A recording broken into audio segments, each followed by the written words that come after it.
এলেম শিখছে, এটা আলোচনা পর্যালোচনা থাকলে তাকে তা টেকে না। এই তিনটে জিনিস, তিন জিনিস ছাড়া টেকে না। রাষ্ট্র টিকাইতে হলে লাগবে কড়া শাসন। কড়া শাসন করতে যাইয়া সরকার পিছনে বহু কিছু করেছে। আর্মি, সেনাবাহিনী, বিমান বাহিনী, নৌবাহিনী, পুলিশ, বিডিআর, র্যাব, কুমরা, আনসার, শহীদার, দফাদার, কত কিছু বানাইছে, কিন্তু কোনটা যে রাষ্ট্রকে সুন্দর সুখ দিতে পারে নাই। কথা কোন ঠিক কি ঠিক না? কারণ সুখ দেবে যে কমান্ডারি যারা করবে, নেতৃত্ব যারা দেবে, তারাই নিজেই যদি হয় দুর্নীতিবাজ, তাহলে তার কথা কে শুনবে? যাকে ব্যবহার করতেছে সুখের জন্য, তারাও দুর্নীতিবাজ। এই জন্য শাসন ব্যবস্থা সুন্দর হইতে হবে। আল্লাহর কাছে দোয়া করেন, আল্লাহর কাছে দোয়া করেন একটা হক ধর্মীয় দল, হক ধর্মীয় দল। আমরা হুজুররা সবই হক, যে যখন স্টেজে আসে আপনাদের পাবলিকের কোনো দোষ না, বিলকুল কোনো দোষ না। কিয়ামতের ময়দানে আপনারা আমাদের কথা শুনে জান্নাতে চলে যাবেন। আমার মতো মৌলবীকে গুগু মুড়া দিয়ে, পিঠ মুড়া দিয়ে জাহান্নামে লাইচতি নেবে। এত বড় সুযোগ পাইয়া এবারও মৌলবীরা, হক মৌলবীরা এক প্ল্যাটফর্মে আসতে পারলো না। এবার প্রত্যেকে যাদের হক্কা নিয়ে জাহের করে মাইকে, ফেসবুকে, ইউটিউবে, মিডিয়ায়, আমরাই হক ওরা বাতিল, ওরা ধোঁকাবাজি করছে, ওরা আমাদের সাথে সেটারি করছে, বাটপারি করছে। এ যা করাকরি করতেছে সবই মৌলবীরা করতেছে। আপনারা পাবলিকরা অপেক্ষায় ছিলেন, এবার যদি হক্কা দিয়ে ওরা মাইকেরামে এক প্ল্যাটফর্মে আসে, জীবনে একটা আমানতের ভোট এবার পরাণ ভরে দেব। কথা বল ঠিক ঠিক না? এই আশায় ছিলেন, আমরাই এবার গুছাতে পারলাম না। একই সাথে ইসলামী আন্দোলনের প্রার্থী, পাশাপাশি আবার খেলাফত মজলিসের প্রার্থী, একই জায়গায় ইসলামী আন্দোলন শিরা ইসলামী দল, সাথে সাথে আবার জামাত ইসলাম ও ইসলামী দল। পাবলিক তো অত ভিতরে ডুবে খুঁজে বের করতে পারে না, আতায় পরিষ্কার করতে পারে না কোনটা আসল কোনটা নকল। এখন বলার উপায় নাই। আপনাকে সবাই নিয়ে দোয়া করি, আল্লাহ যেই দল ধর্মের নামে সিটারি করে দেশের ক্ষমতা হাতে নিতে চাইবে, ধর্মের নামে ধোঁকা দিয়া উপরে ধর্ম দেখাইয়া ভিতরে অধর্ম পেট ভরে রাইখা, আল্লাহ যে দল ধোঁকা দিয়ে জনগণের ভোট নিয়ে ক্ষমতায় যাইতে চাইবে, ওই দলের হাত থেকে তুমি দেশকে রক্ষা করো। শহীদ যারা সহি কোরআন হাদিস নিয়ে আসবে, যা বলবে তাই আমল করবে, কোরআন হাদিসে যা আছে শতভাগ শরীয়তের বিধান বাস্তবায়ন করবে বলে যারা আসবে, যারা এই প্রতিশ্রুতি দিচ্ছে, আল্লাহ তারা যদি পেটের মধ্যে এরকম পরিষ্কার থাকে, এমন দলটারে তুমি আমাদের জন্য ক্ষমতায় পৌঁছাইয়া দাও। আল্লাহ কবুল করুন, বলেন আমিন। ভাষাগত ত্রুটি বিচ্যুতি মার জন্য আর পারতেছি না, কোমরে কুলছে না, মাজা ব্যথা, পিঠ ব্যথা, গাল ব্যথা, কি দিয়ে লাগছে সন্ধ্যের সময় অনেক খাতি বললাম না। আল্লাহুম্মা সাল্লি আলা মুহাম্মাদিন ওয়া আলা আলি সাইয়্যিদিনা মুহাম্মাদিন ওয়া বারিক ওয়া সাল্লিম।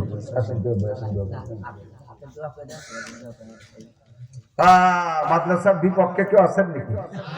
কেরা কেরা বিপক্ষে একটু হাত দেখান দি মোহাম্মতের সাথে। না কেউ নাই, গুলি বেলায় একা উঠে গেছে। সবাই পক্ষে তো মাদ্রাসা হবে। মাদ্রাসা মাঝির পাতা আছে, কলা গাছের মাঝির পাতা যদি টনটনে সোজা থাকে তাহলে বোঝা যায় যে আরো 2-4 হাত লম্বা। যদি পুকলি দিয়ে যায় বোঝা যাবে হয়ে গেছে, সব হয়ে গেছে। জায়গায় জায়গায় কোনো কোনো মাদ্রাসার মাঝির পাতা মজি গেছে। 40-50 বছরের মাদ্রাসা আইজও বক্তব্যের তো উপরে উঠতে আল্লাহ। আর 2-4 বছরের মাদ্রাসা আল্লাহর রহমতে 3-4 কিলার জামাত ফেলে দিয়েছে। গতি ভালো হয়ে যাবে। আপনাদের মৌসুমী ফসল পেঁয়াজ না? পেঁয়াজ আছে নাকি? المتكبر الخالق البارئ المصور الغفار القهار الوهاب। মাশাআল্লাহ, পুরোটাই ভাবে বলতে পারবে। দেখেন, একটা মাহফিলের ইন্তজাম যারা করে তাদের অনেক ঘাম ঝরাতে হয়।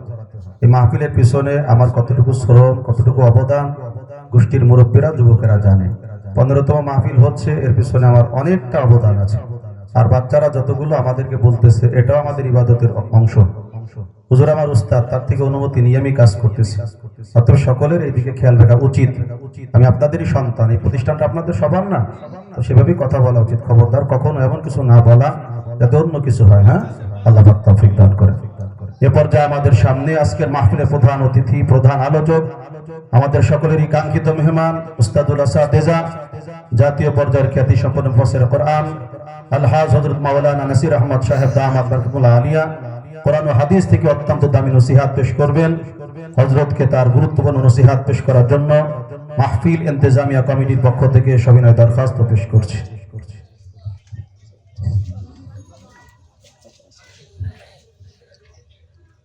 ইন্নাল হামদুলিল্লাহ والصلاة والسلام على من لا نبي بعده أما بعد فأعوذ بالله من الشيطان الرجيم بسم الله الرحمن الرحيم من عمل صالحا من ذكر أو أنثى وهو مؤمن فلنحيينه حياة طيبة ولنجزينهم أجرهم بأحسن ما كانوا يعملون وقال محمد رسول الله صلى الله عليه وسلم أخلص دينك يكفيك العمل القليل صدق الله مولانا العظيم وصدق رسوله النبي الكريم سبحانك لا علم لنا إلا ما علمتنا إنك أنت العليم الحكيم رب اشرح لي صدري ويسر لي أمري واحلل عقدة من لساني يفقه قولي رب زدني علما اللهم بارك لنا في رجب وشعبان وبلغنا رمضان اللهم أرنا الحق حقا وارزقنا اتباعه وأرنا الباطل باطلا وارزقنا اجتنابه সকলে বলি আমিন। একটু দরুদ শরীফ পড়ি। আল্লাহুম্মা সাল্লি আলা মুহাম্মাদিন ওয়া আলা আলি মুহাম্মাদ كما صليت على إبراهيم وعلى آل إبراهيم إنك حميد مجيد اللهم بارك على محمد وعلى آل محمد كما باركت على إبراهيم وعلى آل إبراهيم إنك حميد مجيد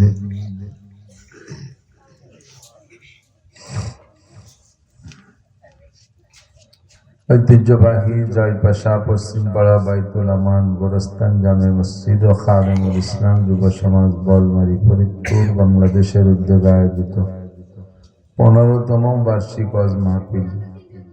মাহফিলের সম্মানিত সভাপতি হযরতুল আল্লাহ হযরত মাওলানা তৈয়বুর রহমান সাহেব মাদ্দাজিল্লাহুল আলী এতক্ষণ পর্যন্ত বয়ান করেছেন আহলে হক উলামায়ে কিরাম, বিশেষ করে আপনাদের আমাদের প্রাণপ্রিয় গহরডাঙ্গা মাদ্রাসার সুযোগ্য মুহাদ্দিস, আপনাদের জয়পাশার কৃতি সন্তান, সারা বাংলাদেশের কাছে সুপ্রসিদ্ধ খতীব ও বক্তা, সুযোগ্য আলেম হযরতুল আল্লাম হযরত মাওলানা মকসুদুল হক সাহেব হাফিজাহুল্লাহ, এই অঞ্চলের অন্যান্য উলামায়ে কিরাম, আইম্মায়ে মাসাজিদ, প্রাণপ্রিয় দেশবাসী, অত্যন্ত দামি মাস শাবান মাস, জুমার দিনের পরে সপ্তাহের প্রথম রাত্রে আল্লাহ পাক রব্বুল আলামিন আমাদেরকে সাময়িক জান্নাতের বাগানে এই অঞ্চলের হাজারো লাখো মানুষের মধ্য থেকে বাছাই ছাঁটাই করে পছন্দ করে ডেকে নিয়ে এসেছেন। আল্লাহ পাক রব্বুল আলামিনের এই সুনিপুণ নির্বাচনে নির্বাচিত হতে পেরে সাময়িক জান্নাতের বাগানে একটু সিট পেয়ে আমরা শুকর আদায় করি আলহামদুলিল্লাহ।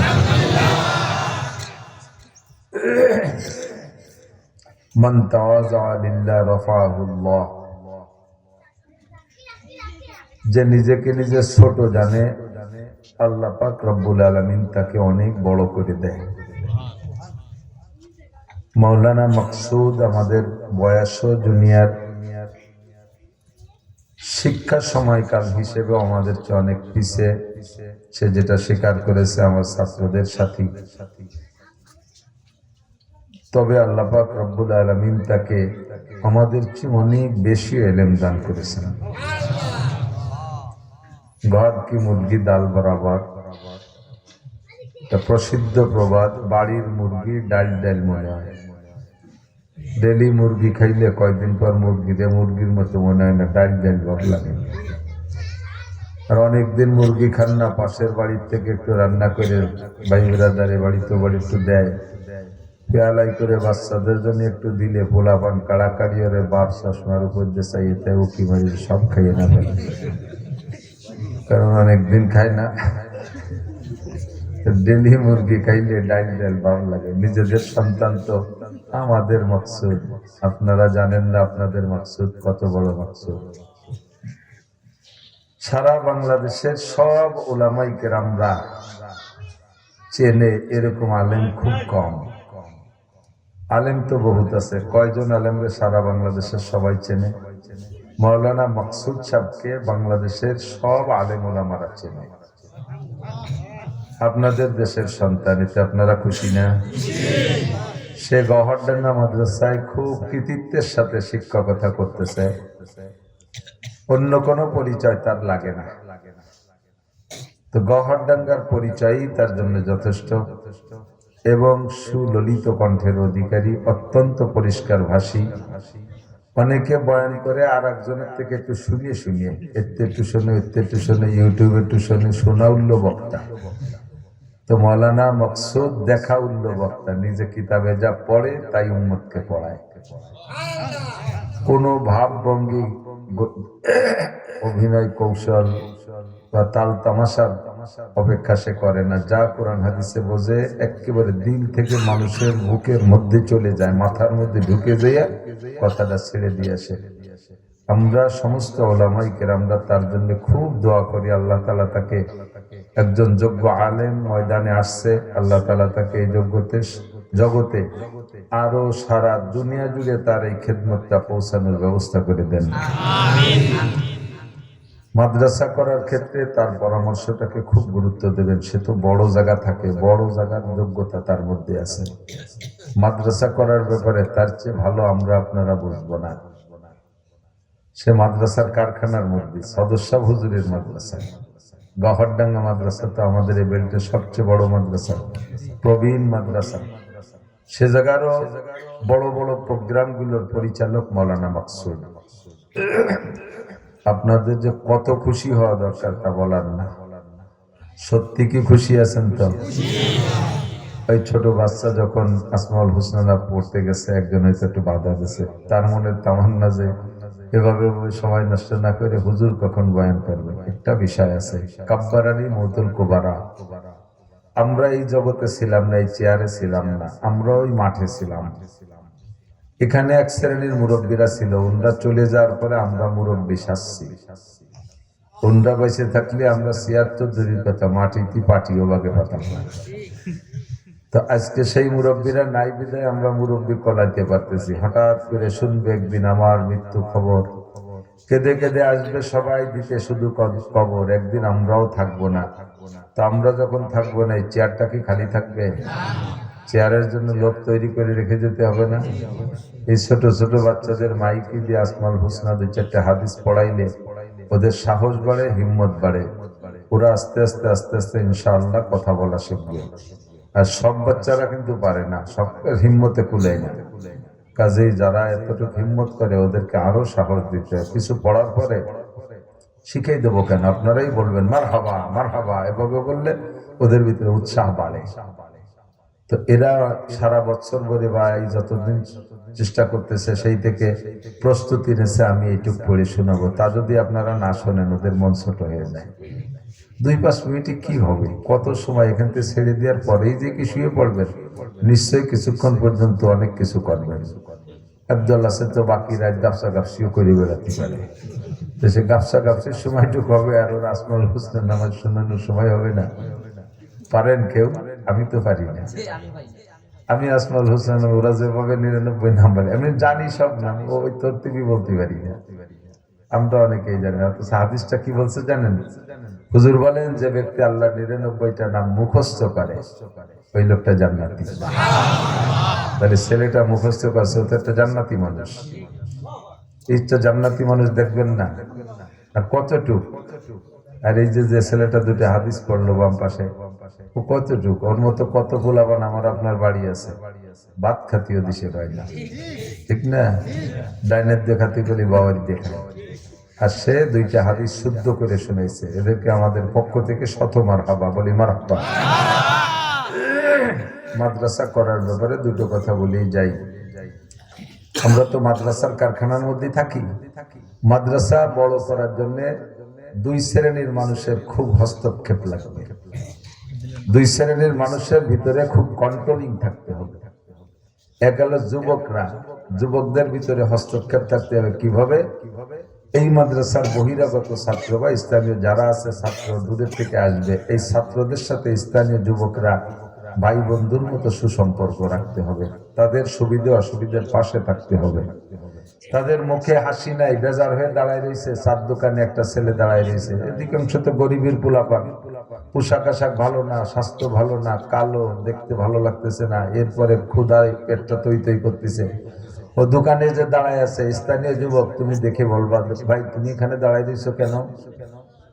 ও কইতে যাবে না, না তুমি বলো কেন দাঁড়ায় আছো, তোমার মুখখান বেজার কেন, খাও নাই দুপুরে? তখন বলতে বাধ্য হবে যে না দুপুরে খাইনি, মাদ্রাসার বোর্ডিং এ 2 অক্ট বাদ দেয়, ওই সকালে চাইতে দিচ্ছে, কোন কালকে সন্ধ্যের সময় চাইতে দেবে। এমন ভাবে ট্রেনিং কইছে মনে যেন ওরে 1 মাস পর পর চাইতে খাতি যায়, ওই সকালে আর সেই সন্ধ্যে। সত্যি দুপুরে খাও নাই? কয় না। তাই তুমি এখানে এসে দাঁড়ায় নিয়েছো? আইসি এমনি দাঁড়ায় নিয়েছি, তা কিছু কিনে খাও, টাকা না। কেন তোমার আব্বার কাছে টাকা চাইতে পারে না? কান্দে দিচ্ছে, আমার আব্বা মারা গেছে আমার 1 বছর বয়সের সময়। তো তোমার আম্মু দেয় না? আম্মু পরের বাড়ি কাজ করে, তো পয়সা দিতে পারে না, নাই আমার কাছে টাকা। বলেন তো কেমন লাগবে শুনে? এই সময় অন্তরের ভিতরে একটা ধাক্কা লাগাইয়া দোকানের থেকে একটা পাউরুটি 2টো কলা তারে খাওয়াই দেবে। 10 টাকার মধ্যে 15 টাকার মধ্যে হয়ে যাবে। ও খাইয়া খুশি হইয়া যাইয়া আল্লাহ পাকের কাছে 2 রাকাত নামাজ পড়ে হাত তুলবে, তোমার জন্য দোয়া করবে। তুমি পেট ভরে খাইয়ে নিজের জন্য কখনো দোয়া করতে সময় পাও না। খাইয়ে দিয়ে দুনিয়ার গুনার আড্ডার মধ্যে সময় কাটাও, আর ও যাইয়ে তোমার জন্য দোয়া করবে। অথবা এরপরে হাত ধরে নিয়ে চল ভাই বাড়ি যাই, বাড়ি নিয়ে গেছো, মা ভাত আছে, কয় না সবাই খাওয়া গেছে, তোর জন্য 4টে ঠান্ডা ভাত রয়েছে, একটা কাঁচা মরিচের যদি বড়ই দিয়ে মাহাই খা।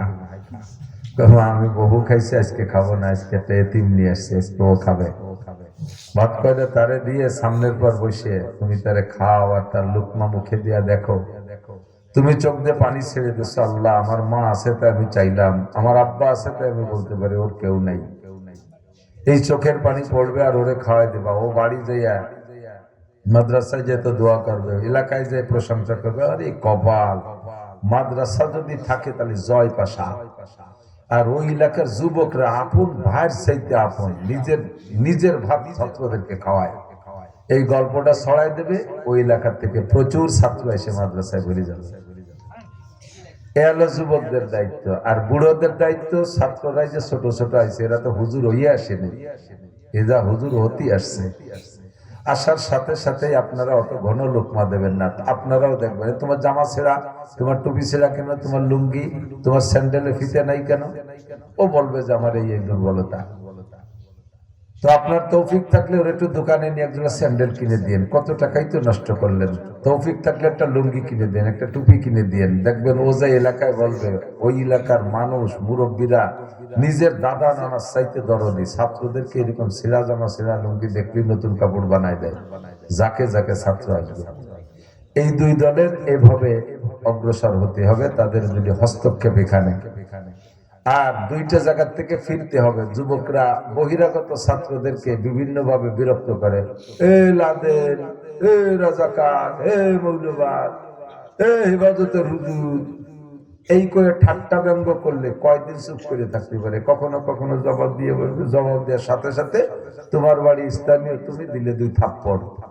ও যাই হুজুরে বলবে, হুজুর তুমি আর তোমার মস্তানরা মাদ্রাসা করো, আসি আমরা, আসসালামু আলাইকুম। पाए गदा लंगे निस्त मिलके खुदा तमगे निस्त, अल्लाह दुनिया थोड़ा ना ওই রিটার্ন খোলা না। ও যে বাহিদ্য মাদ্রাসা আছে, আরো বহু মাদ্রাসা আছে, ফাউজুর তোমার এই মস্তান নিয়ে থাকো।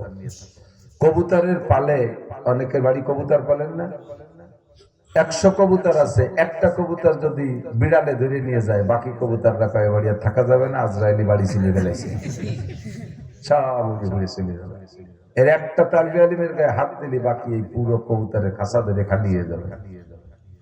এই জন্য যুবকরা ওখান থেকে ফিরে আসতে হবে। মুরব্বীরা আপনাদের বয়সকালে, যৌবনকালে বা ওই বয়সে আপনি কি ছিলেন একটু ব্যাকে নজর করেন তো। বাড়ির পাশে খাল নদী আছে নাকি? আমার বিশ্বাস যে 15-16 বছর পর্যন্ত ন্যাংটা হয়ে নাই বেড়েছেন। গামছা ভরিয়ে গোসল করতেন না, লুঙ্গি ভরিয়ে নাইতেন না, লুঙ্গিটারে খুলে টুয়ে ল্যাংটা হয়ে গোল্ডুক খেলি বেড়াতেন। এই বয়সে আপনি নামাজের ধারেও যাইতেন না। 40-এর পরে, 40-এর আগে আসার খালিও পশ্চিম দিক পড়তেন না। কোন ফাঁকে তবলিগা লাগে, সোয়া লাগে, সরমুনাই বা কোন পিসাবের সোয়া লাগিয়া এখন বুড়োকালে নামাজি হয়েছেন। একেবারে হজ উমরা করে এসে হাজি সাহেব সাইজে মাদ্রাসায় ঢুকে খালি লোকমা, এ হুজুর এ রিস্কা, ও হুজুর ও রিস্কা, এ হুজুর কিরম কুলুক ধরলি, ও হুজুর কিরম ভাত খালি, ও হুজুর কিরম নামাজে দাঁড়ালি, এই ব্যাক করতে থাকে। অনেক বুড়ো আছে সব থাপ্পড় মাইরে দেয়। এই তালবি আলিম বলেছে, ও হুজুর তুমি তোমার এই বুড়ো শয়তান কয়টা দিয়ে থাও, আমরা যাই। অত ব্যাক করলি মাদ্রাসা পড়াবে। এরা তো হুজুর হইয়া আসে নাই, হুজুর হইতে আসছে। একে সুযোগ দেন। কখনো কোন ছাত্রর গায়ে আপনারা তো হাত দেবেনই না, অন্যায় করলে বিচারটাও আপনারা করবেন না। ওর জন্য হুজুরের কাছে বলবেন যে হুজুর এই ছেলেটার দিকে একটু লক্ষ্য রেখেন, ওরে এরকম এরকম দেখলাম। 3 নম্বর হলো মুরব্বীরা উস্তাদের ভিতরে কোনো ত্রুটি দেখলে এইটা ছাত্রদের সামনে বা সকলের সামনে ওই উস্তাদের ধমক দেবেন না।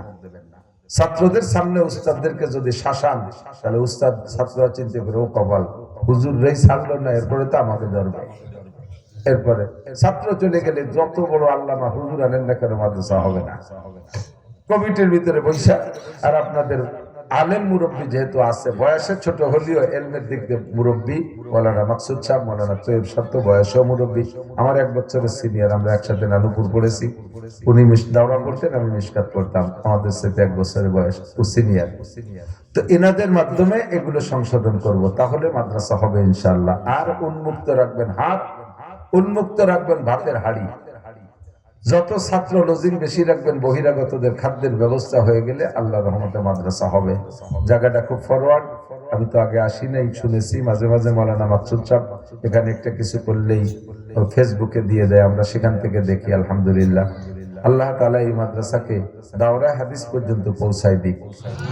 রাজি আছেন না? দাওরা হাদিস যখন যারা শোনেন নাই হাদিসের সবক, আপনার জীবনে যাহা কিছু শুনেছেন তার মধ্যে সেরা মজা পাবেন। আমি লক্ষ্মীপাশা মাদ্রাসায় যখন দাওরা হাদিসের বুখারীর সবক পড়াইতাম, বুখারীর ক্লাসটা বেশিরভাগই রাতের বেলায় বেশি পড়ানো যায়। ছাত্র তো সব আবাসিক, আমরা রাত্রে পড়াই, 12টা-1টা পর্যন্ত পড়াইতাম। লক্ষ্মীপাশা থানা সদরের প্রফেসররা, রানিং প্রফেসর, তারপরে রিটায়ার্ড প্রফেসর, রিটায়ার্ড অফিসাররা, এই প্রবীণ মুরব্বীরা 15-20 জন এসে আমার এই হাদিসের ক্লাসে বসতেন। এমনি হাদিস পড়ানোর নিয়ম হলো ছাত্ররা রিডিং পড়বে, উস্তাদে শুধু শুনবে। মাঝে মাঝে যে হাদিসের উপরে কিছু ব্যাখ্যা আছে ওখানে থামাইয়া কথা বলে আবার চলো, অবিহিকালা হাদাসানা পড়তে থাকে। তো এই মুরব্বীরা জেনারেল শিক্ষিত মানুষ এসে বসতেন বিদায় আমি সব হাদিসের তর্জমা বলতাম, যে ওটা জেনারেল শিক্ষিত মানুষ, ওনাদের রিডিং এ কোনো লাভ হচ্ছে না। কাজেই লাভ মানে হাদিস শোনার লাভটা হবে, নেকি হবে, কিন্তু তার থেকে তো কিছু নিতে পারতেছে না। এই জন্য আমি কমপক্ষে তর্জমা গুলো বলে যেতাম। তো আমি একদিন বলতেছিলাম যে আপনারা আসার কারণে আমি সবক আগাতে পারতেছি না, বছর তো শেষ, আমি তো বুখারী তো শেষ করতে হবে। তো মাস্টার আব্দুল কাইয়ুম সাহেব রহমাতুল্লাহ আলাইহি মারা গেছে, আমার লজিং ওয়ালা ছিল, উনি বলতেন, উনি আমার ভাগ্নে বলে সম্বোধন করতেন, ভাতিজা বলে, উনি বলতেন ভাতিজা তুমি যেভাবে তোমার নিয়ম সেইভাবেই তুমি পড়াও, আমাদের জন্য তুমি অন্য কোনো নিয়মে পড়ানো লাগবে না। আমি বললাম যে কাকাতে আপনারা বসেন, শিক্ষিত মানুষ তর্জমা না করলে তো আপনাদের লাভ হবে না। তা কয় যে না, লাভ লস কি? এক লাভ হলো তুমি প্রত্যেক হাদিসের শুরুতে পড়ো সাল্লাল্লাহু আলাইহি ওয়াসাল্লাম, ক্বালা রাসূলুল্লাহ সাল্লাল্লাহু আলাইহি ওয়াসাল্লাম। এই সাল্লাল্লাহু আলাইহি ওয়াসাল্লাম দুরূদটা তো তুমিও পড়ো আমরাও পড়ি, তাতে প্রত্যেক দুরূদে 10 নেকি পাই, একটা লাভ। 2 নম্বরে জীবনে বহু শুনেছি, ইংরেজি পড়ছি, উনি মাস্টার ছিলেন, হেডমাস্টার, ইংরেজি পড়ছি, পড়াইছি, কত বাংলা, কত গদ্য পদ্য, কত প্রবন্ধ দেখলাম, শুনলাম। কুরআনে কারীমের তেলাওয়াত আর এই অভিকলা হাদাসানার তেলাওয়াত এর চেয়ে মজাদার আমি জীবনেও শুনি। যদি এখানে অভিকলা হাদাসানার ক্লাস চালু হয়, মাঝে মাঝে এসে বসবেন, সুযোগ পাইলে বসবেন, দেখবেন যে তিলাওয়াতের স্বাদই আলাদা। ইউটিউবে তো কত কিছু শোনেন, হাটহাজারী মাদ্রাসার দর্শে বুখারী এগুলো একটা সার্চ দিয়ে একটা তিলাওয়াত নামায় দেখেন, এত মজা লাগে। অভিকলা হাদাসানা কই এই টান শুরু, কিভাবে হাদিস জীবনে একবারও দেখেন এই সামনে কোরআন শরীফের মতো তিলাওয়াত করতে তালে আছে ছাত্ররা, এর স্বাদই আলাদা। আল্লাহ তাআলা যেন এই এলাকায় অভিকলা হাদাসানার আওয়াজ উচ্চ করে দেন, সবাই বলেন আমিন, বলন্দ করে দেন, বলেন আমিন। রাত বেড়ে যাচ্ছে, আমিও তো ক্লান্ত, যতই আপনারা তাকাজা করেন আমার তো স্বাস্থ্যের দিকে তাকাইতে, বেঁচে থাকতে হবে।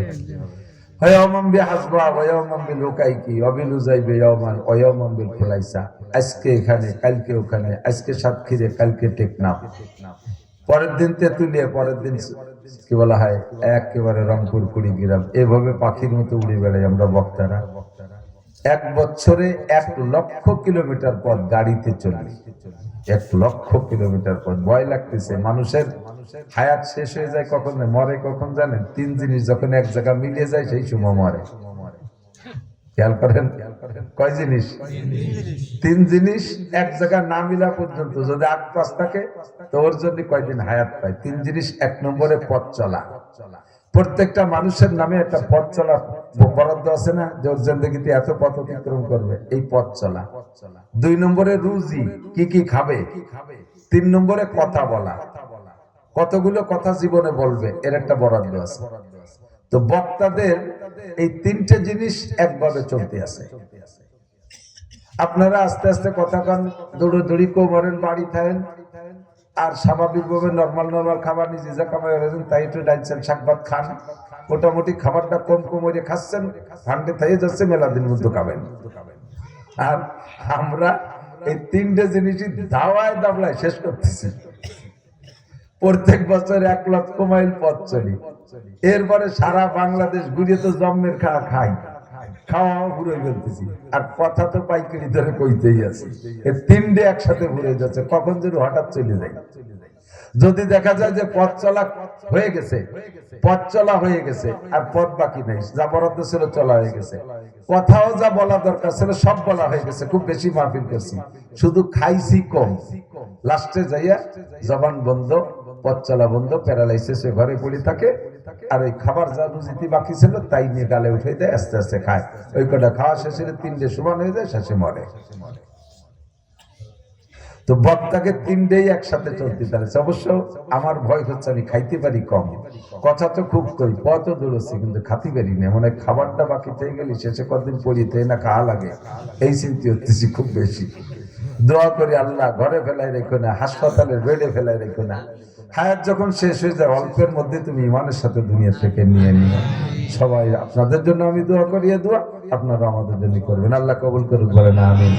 যত নেক আমল, মোমেন মুসলমানের কোনো কাজ নেক আমল ছাড়া নাই, একটা খুব খেয়াল করেন, মুসলমানের কোনো কাজ নেক আমল ছাড়া নাই, যা করবেন সব নেক আমল। এই যে বসে রয়েছেন না, এটাও নেক আমল। যতগুলি মাসালা শুনবেন চুপ করে বসে শুনবেন, এক একটা মাসালার বিনিময়ে 60 বছর নফল নামাজ ও রোজার নেকি। কি লাভ? আবার এখান থেকে বাড়ি হেঁটে যাবেন, ওয়াজটা শোনা শেষ মনে হচ্ছে যে এত ইনকাম যা করছিলাম তো খালি হতে বাড়ি যাচ্ছে না। আপনি যাওয়ার সময় এত সম্মান, প্রত্যেকটা কদমে কদমে এক একটা করে নেকি পাবেন, এবং নূরের ফেরেশতারা আপনার পায়ের নিচে পর বিছাইয়ে আপনাকে বাড়ি পৌঁছে দিয়েছে। আসার সময় এভাবে দিয়েছে। তাহলে আমার আসা যাওয়া উঠা বসা, এখানে আসার পরে যে পেশাব করতে গেছেন ও পেশাবও নাকি, কারণ পেশাবটা করে পরিষ্কার করে সুন্দর করে বসে কথা শুনবেন, উদ্দেশ্য ভবিষ্যতে ভালো। সুন্নতি তরিকায় পেশাব করছেন, পেশাব করার সময় রান টান বাড়াই বসেন নাই। অনেকে আছে না পেশাব করার সময় একেবারে তে মাথা বাড়াই দিয়ে ওভাবে না, রান্না বেরোইয়ে যতটুকু প্রয়োজন ততটুকু খুলে সুন্নতি তরিকায় পেশাব করে ঢিলা ব্যবহার করছেন। ঢিলা ব্যবহার করার কারণে আপনি 100 শহীদের সওয়াব পেয়ে গেছেন। পেশাবের মধ্যে নাকি পায়খানায় যাবে, ও জায়গাও নাকি, পায়খানার ভিতরে এক বস্তা নাকি, বলবো নিয়মতান্ত্রিক ভাবে যদি পায়খানায় যান, সুন্নাত হলো বাইরে থাকতে একটা দোয়া পড়বেন, খালি মাথায় বাথরুমে যাবেন না, খালি গায়ে বাথরুমে যাবেন না, তখন শয়তানে আপনার সিনার দিকে কুদৃষ্টি করে। ধীরে ধীরে শয়তানের কুদৃষ্টির কারণে মোমেনের ব্রেন শক্তি কমে যায়, হেফজ শক্তি কমে যায়। দেখেন না কাইসে হুজুর একটু মাথায় একটা হু দেন দি, কিছু মনে থাকে না, মাথার উপর দিয়ে হু দিলি কাজ হবে নাকি, মাথা ফাড়েন ভিতরে হু দেই। খেয়ে বেলাইছে কিনা জানেন, খালি মাথায় পেশাব পায়খানা করছেন, খালি মাথায় খানা খাইছেন, আর খালি গায়ে আপনি পেশাব পায়খানা করছেন, বেশিরভাগটাই খালি গায়ে থাকছেন। কুদৃষ্টির জিন আছে, ওরা এমন ভাবে দৃষ্টি করে, ওই দৃষ্টির কারণে আপনার ওর চোখের ভিতর দিয়ে ওর তো আগুন, তো জিন তো আগুন, ওরা ওই আগুনের আকর্ষণে সিনার ভিতরে থেকে কুয়োতে হাফাজা, মাথার ভিতরে থেকে ব্রেন শক্তি কমায় ফেলে, কেড়ে নিয়ে যায়। দেখেন না যারা জিনি ধরা রোগী পাগল হয়ে যায়, পরে কিচ্ছু মনে থাকে না, এসব হলো জিনের বদ আসর। এই জন্য খালি মাথায় যাব না, খালি গায়ে বাথরুমে যাব না, খালি পায়ে যাব না। খালি পায়ে যাওয়ার ব্যাপারে তো মেডিকেল সায়েন্সের নিষেধ আসছে, বাথরুমের ভিতরে থেকে বিভিন্ন প্রকার জাম জীবাণু এগুলো দেহের মধ্যে ঢোকে। খালি পায়ে যাব না, খালি গায়ে খালি মাথায় খালি পায়ে যাব না। এই তিনটেই সুন্নাত, মুস্তাহাব দরজার সুন্নাত। আল্লাহ ইচ্ছা করলে এই প্রত্যেক এক একটা সুন্নাতের বিনিময়ে 100 করে শহীদের সওয়াব দিতে পারে। তাহলে বাথরুমে যাওয়ার আগেই আপনি পেয়ে গেছেন কত নেকি। বাইরে থাকতে একটা দোয়া পড়বেন, বাথরুমে যাওয়ার দোয়া জানেন তো, আল্লাহুম্মা বিসমিকা আমুতু ওয়া আহইয়া, এরকম দোয়া লাগে। ও ঘুমের তো বিসমিল্লাহি ওয়া আলা বারাকাতিল্লাহ, কোন দিকে তো কই বলেন না, আমি তো আইলে জেনে পেছি যে আপনারা কোন নাকি। আল্লাহুম্মা ইন্নী আউযু বিকা মিনাল খুবুসি ওয়াল খাবায়েস। আল্লাহ, খুবুস মানে শয়তান, আর খাবায়েস মানে শয়তানের শয়তানি। খুবুস মানে শয়তানি, আর খাবায়েস মানে শয়তানের শয়তানি। আউযু বিকা, তোমার কাছে পানা চাই শয়তানের শয়তানি থেকে। কারণ বাথরুমে গেলে মানুষকে শয়তানে বিভিন্ন প্রকার কুপ্ররোচনা দেয়। বাকি বাথরুমে বসা অবস্থায় শয়তানে মানুষের যখন মল ত্যাগ করে তখন শয়তানে খুব তৃপ্তি পায়। কারণ মানুষ ছিলাম আমরা জান্নাতে, আমরা কোথায় ছিলাম? আমাদের মূল বাড়ি হলো জান্নাত। আব্বাজে আদম হাওয়া আলাইহিস সালাম জান্নাতে ছিলেন। জান্নাতে যতদিন উনরা ছিলেন অতদিন পায়খানা আসে নাই, জান্নাতের খানা খাইছে, পর্যাপ্ত খাইছে, বাথরুম আসে নাই। যখন শয়তানের ধোঁকায় পড়ে উনরা গন্ধম নিষিদ্ধ খানা খাইছে, এরপরে বাথরুমে ধাক্কা দিছে। জান্নাতের মধ্যে থাকাকালে যে গন্ধম খাইছেন তাতে যে ত্রুটি হয়ে গেছে, এই ত্রুটি আল্লাহ তাআলা জান্নাতের মধ্যে থাকতেই সমাধান করে দিয়েছে। ফাতালাক্কা আদামু মির রাব্বিহি কালিমাতিন ফাতাবা আলাইহি, জান্নাতের মধ্যে থাকতে আল্লাহ কথা শিখিয়ে দিয়েছে কি, রব্বানা যালামনা আনফুসানা ওয়া ইল্লাম তাগফির লানা ওয়া তারহামনা লানাকুনান্না মিনাল খাসিরিন। আদম আলাইহিস সালাম যখন রব্বানা যালামনা পড়েছেন, আল্লাহ পাক বলেন ফাতাবা আলাইহি, আমি তার এই তওবা কবুল করে নিয়েছি। তওবা কবুলের মানে হলো জান্নাতের মধ্যে থাকা অবস্থায় আদম আলাইহিস সালামের যতটুকু ত্রুটি হয়েছে আল্লাহ পাক ক্ষমা করে দিয়েছে। ক্ষমা যদি হয়েই যায় তাহলে জান্নাত থেকে বের হলেন কেন? প্রশ্ন আসে না? জান্নাতের মধ্যে থাকতে ক্ষমা হয়ে গেল, তাহলে আবার কেন দুনিয়া আসলেন, জান্নাত থেকে বের হলেন? এখানেই কথা। আদম আলাইহিস সালাম, হাওয়া আলাইহিস সালাম যতদিন পর্যন্ত জান্নাতের ভিতরে নিষিদ্ধ খানা, বিশুদ্ধ খানা খেয়েছেন, ততদিন পর্যন্ত বাথরুমের প্রয়োজন হয় নাই। আপনারা যখন জান্নাতে যাবেন, জান্নাতের সব খাবেন কিন্তু পায়খানা হবে না। তা খাবো তা যাবে কোন জায়গা? পায়খানা হলে না খায়, কার ঘরে তো পেটে যাই পায়খানা হয়, তা তো বেরোতে হবে, তো যাবে কোন জায়গা? হয় না, বাথরুম হবে না। আপনি উপর দিক তাকায় ঘর ঘর করে ডেকুর ছাড়বেন, একটা দুটো ডেকুর ছাড়লে সব পরিষ্কার। দুনিয়াও দেখেন ঢেকুরের মাধ্যমে পেট খালি হয়, হয় না? পেটের মধ্যে গ্যাস ফোরন করছে, বড় বড় 2-5টা ঢেক ছাড়লে আল্লাহর রহমতে পেটটা খালি হয়ে যায়, কমে না কমে না? তেমনি জান্নাতের ভিতরে হাওয়া আদম আলাইহিস সালাম থাকা অবস্থায় বাথরুমের প্রয়োজন ছিল না। যখন গন্ধম নিষিদ্ধ খানা খেয়ে ফেলাইছে, এবার বাথরুমে চাপ দিছে। আদম আলাইহিস সালাম কা ভাই জিব্রাইল, বাথরুম আসলে তো কোনদিন আসে না, কোন জ্বালা পেটের মধ্যে অশান্তি লাগতেছে, বাথরুম কোন দিক? জিব্রিল কয় জান্নাতের মধ্যে ঘুরছেন তো সব জায়গা দেখছেন, কম না কোন জায়গা কেটা পায়খানা টাট্টি মাটি দেখছেন নি? কয় না তো বাথরুম দেখি নেই। তাহলে বাথরুমের মধ্যে নাই, বাথরুম করতে হলে এক জায়গা যাইতে হবে। দুনিয়া নামে একটা পায়খানা আল্লাহ বানাই রাখছে, ওই জায়গা যে পায়খানা সেরে তারপরে আসবেন। এই দুনিয়া আদম আলাইহিস সালাম আসছে বাথরুম করার জন্য, কাজে দুনিয়ারে ধরা যায় আদম নবীর পায়খানা, ওয়াশরুম। পায়খানা তো আবার এই ভাষাটা খুব প্রমোশন লাভ করছে, আগে এই 8-9 বার প্রমোশন পাইছে পায়খানা শব্দটা। আগে মানুষে আত্মি যেত, এরপরে ময়দানে যেত, এরপরে বাইরে যেত, 3-4 নম্বরে জ্বালা ভিত্তি যেত, 5 নম্বরে টাট্টিতি, 6 নম্বরে পায়খানা, 7 নম্বরে টয়লেট ল্যাট্রিন, 7 নম্বরে টয়লেট, 8 নম্বরে বাথরুম, 9 নম্বরে ওয়াশরুম। বেশি প্রমোশন পাইছে, এই পরিবর্তন হচ্ছে সবচেয়ে বেশি। দুনিয়া হলো আদম আলাইহিস সালামের ওয়াশরুম আর বাথরুম। এবার এদিকে আসেন, আদম আলাইহিস সালাম ছিলেন জান্নাতে, উনি যদি জান্নাতেই থাকতেন তাহলে আমাদের সকলের জন্ম হইতো জান্নাতে, আমাদেরও পায়খানা করা লাগতো না। তাহলে আদম নবী পায়খানা করতে দুনিয়া আসছেন, আমরাও সেই সুবাদে দুনিয়া আসছি বাথরুম করতে। এ দুনিয়াটা আমাদের আসল বাড়ি না, এটা আমাদের বেডরুম না, এটা হলো বাথরুম। এটা কি? বাথরুম। এখন যদি কেউ বাথরুমে যাইয়ে পায়খানাটা এখানে সারিয়ে কয়েক যে এই বেডরুমের চেয়ে বাথরুমে ভালো ঠেকতেছে, একটা বালিশ দিয়ে শুয়ে থাকি। তো বাথরুমের ভিতরে ডকশক টাইলস মোজাইক ইত্যাদি দেখে যদি বালিশ নিয়ে যায় ওর মধ্যে শুয়ে থাকে, ওটা পাগল পাওয়া ছাড়া উপায় আছে না। কোন বাথরুম যত সুন্দর হোক না কেন, কেউ বাথরুমের মধ্যে শুয়ে থাকে না, জরুরত ছাড়া হইলে বেডরুমের দিকে চলে যায়। দুনিয়া আমাদের বাথরুম, জরুরত ছাড়া হইলে আমরা চলে যাব বেডরুম আমাদের জান্নাত। কন্যা আমিন। আল্লাহ পাক আমাদের সকলকে নসিব করে বলেন আমিন। এই শয়তান আমাদেরকে যেভাবে ধোঁকা দিয়েছে, সেই ধোঁকার কারণে আমাদের আজকে বাথরুম করা। এই জন্য মানুষে পায়খানায় যে যখন মল ত্যাগ করে, শয়তানে তার মলদারের দিকে তাকাইয়া হাতে তালি দেয়, খুব আত্মতৃপ্তি বোধ করে। এই জন্য শয়তানের হাত থেকে পানা চাওয়ার জন্য আল্লাহর কাছে আগে দোয়া পড়ে নেই, আল্লাহুম্মা ইন্নী আউযু বিকা মিনাল খুবুসি ওয়াল খাবায়েস। মনে রাখতে হবে কথাগুলো, বেলাং একটা কথা বলছি না।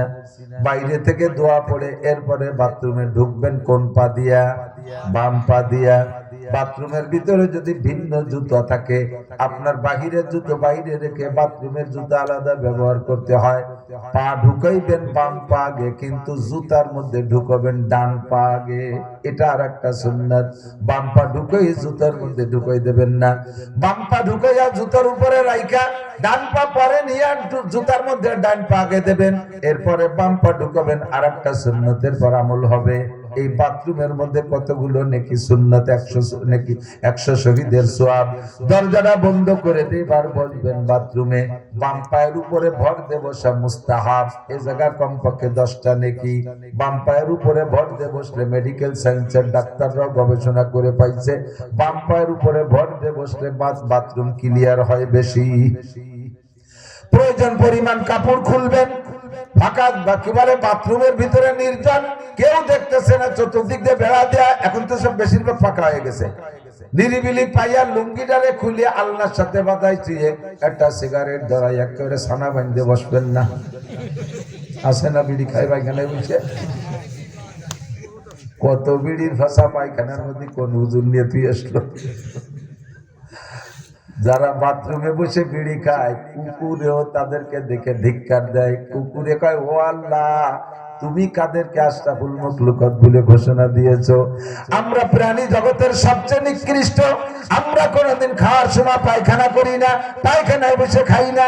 কেউ কোনোদিন বলতে পারবেন না যে একটা কুকুর পায়খানা করতেছে একদিক দিয়ে সামনে কিছু রেখে খাইতেছে, এ কাম কুকুরি করে না। কুকুরি কয় আল্লাহ আমরা খাওয়ার আদব আগার আদব আলাদা ভালো করে বুঝি। খাওয়ার সময় হাগি না, হাগার সময় খাই না, আমরা আলাদা করে রাখি। কিন্তু আশরাফুল মাখলুকাত যাদের সম্পর্কে তুমি বলেছো ওয়ালাকাদ কাররামনা বানি আদম, বনি আদমকে আমি সর্বসম্মান দিয়েছি, সেই জাতিটাকে কাজটা করতেছে কি? বাথরুমের মধ্যে যে সম্পূর্ণ ল্যাংটা হয়ে বসে বিড়ি ধরাইয়া ছানা বাঁধে গুদ্দুম আর বিড়ির দুম একসাথে চুষতিছে। এ বিড়ি খাওয়া লাগে খেপালাম। আর এক দল আছে গাল ভরে পান নিয়ে যাবে পায়খানার মধ্যে বসে জাগর কাটতে থাকে, আর আছে না পান খায় আর পায়খানা করে। পায়খানায় বসে বিড়ি খান আর পান খান আর যাই খান, পায়খানায় বসে খাইলে ব্রেন কমে যায়। ওদিকে তো সুন্নতের খেলাফ আর মানবতা পরিপন্থী কাজ। বাথরুমের মধ্যে কোনো কিছু খাইবেন না, নিরিবিলি ভাবে বাথরুম করবেন, কাপড় খুলবেন কতটুক। পুরো ল্যাংটা হয়ে পায়খানা করলেও বাথরুমের মধ্যে সগিরা কবিরা নাই। 70 টাকা ফরজ, 70 টাকা ফরজ। 70 কাকে বলে? 70 হলো আমার শরমের অঙ্গগুলো যেন অন্য মানুষে না দেখে। বাথরুমের মধ্যে যে যখন দরজা বন্ধ করে দেবেন, এই বাথরুমের ওয়ালই আপনার ও জায়গার পোশাক, বাইরের থেকে তো কেউ দেখতেছে না। তবে আপনি কেন বেশি কাপড় খুলবেন না? আপনি যে হালাতে আছেন ওই হালাতটা কে দেখে? দেখে কি দেখে না? আপনি সম্পূর্ণ কাপড় খুলে বসে আছেন, আল্লাহ আপনাকে দেখতেছে, আপনি আল্লাহর সামনে উলাঙ্গা। কত বড় লজ্জার ব্যাপার! যতটুকু প্রয়োজন ততটুকু খুলবেন, জরুরত ছাইরা। এরপরে আপনি 3টা ঢিলা, 5টা ঢিলা, 7টা ঢিলা ব্যবহার করবেন। 3টের উপরই সীমাবদ্ধ না, বেজোড় করা সুন্নাত। প্রয়োজন যে পরিমাণ, যে সব দিন তো প্রয়োজন একরকম হয় না, প্রয়োজন পরিমাণ ঢিলা ব্যবহার করবেন। ঢিলা ব্যবহার করা সুন্নাত। প্রয়োজন পরিমাণ পানি দিয়ে পরিষ্কার করবেন। পানি দিয়ে পরিষ্কার করার সময় আর একটা দিক খেয়াল রাখবেন। কষ্ট হচ্ছে না? বাজে আজে বাজে কথা করছি, আমি তো টের পাচ্ছি না। পানি খরচ করার সময় খেয়াল রাখবেন, প্রথম যে পানিটা মারতেছেন সে সময় তো আপনার নির্দিষ্ট স্থানে কিছু না কিছু ময়লা আছে। ওই পানির সাথে ওই ময়লার সাথে যখন পানি মিশে গেল, তখন ওই পানি দেওয়া না পাক। প্রথম পানি যতক্ষণ ময়লা হাতে বাঁধে অনুমান করা যায় ততক্ষণ পর্যন্ত পানি না পাক। খুব সতর্কতার সাথে ওই জায়গা হাত মারবেন, যাতে পানি ছিটে আপনার পায়ে অথবা পরনের কাপড়ে না লাগে। পরবর্তীতে অধিকাংশ মানুষই আমরা ওই পাও ধুই না, কাপড়ও চেঞ্জ করি না, ওই কাপড় পরেই নামাজ পড়ি। কিন্তু মাঝে মাঝে শোনা যায় পানি খরচ করা, শোনা যায়। একসাথে যদি গণ বাথরুম 3-4টি হয়, তাহলে ওটাই বলছে। বিশেষ করে এয়ারপোর্টের মধ্যে শুনি পানি খরচ করতেছে, ওই যে বাঘে পানি খার মতো চটাত শব্দ আসছে।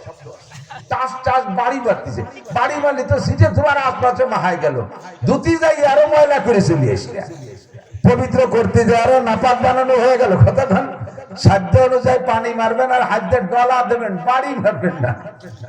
সিটে কাপড়ই লাগবে, গায়ে লাগবে, শরীরটা নাপাক। এরপরে পানি খরচ করার পরে সবচাইতে তাকওয়া পরহেজগারি হলো বাথরুমের মধ্যে একটা কাপড় রাখবেন, শূন্য কাপড়। ওই কাপড় দিয়ে আপনার শরীরে ভিজে জায়গাটারে সুন্দর করে মুছিয়ে ফেলবেন। এরপরে পরনের কাপড়টা পরবেন, অজু বানায় নামাজে যাবেন। দেখবেন যেদিন আপনি পানি না মুছিয়ে কাপড় পরেছেন আর যেদিন গাটা মুছিয়ে কাপড় পরেছেন, 2 দিনের আপনার নামাজের মধ্যে পার্থক্য অনুভব করবেন। গাটা সুন্দর করে মুছিয়ে কাপড় পরলে আপনার এটা তাকওয়া, পবিত্রতার ভিতরে অত্যন্ত একাগ্রতা, পবিত্রতা খুব সুন্দর হবে, আপনার মনটা ফ্রেশ হবে। এই জন্য একটা আলাদা কাপড় দিয়ে আপনার গাটা মুছিয়ে পরনের কাপড়টা সারবেন। এরপরে বাথরুম থেকে বেরোনোর সময় জুতা খুলবেন আগে বাম পা, খোলার সময়, পরার সময় ডান পা আগে, খোলার সময় বাম পা আগে। বাম পা খুলে জুতার উপরে রাখবেন, এরপরে ডান পা খুলে আবার ডান পাটারে বাথরুমের থেকে বেরোনোর সময় আগে বের করবেন। আর একটা সুন্নতের পরামল হলো দরজা বন্ধ করে দিয়ে বাইরে এসে দোয়া পড়বেন, গুফরানাকা আলহামদুলিল্লাহ ইল্লাযী আযহাবা আনিল আযা ওয়া আফানি। সব ক্ষমা চাই ওই আল্লাহর কাছে।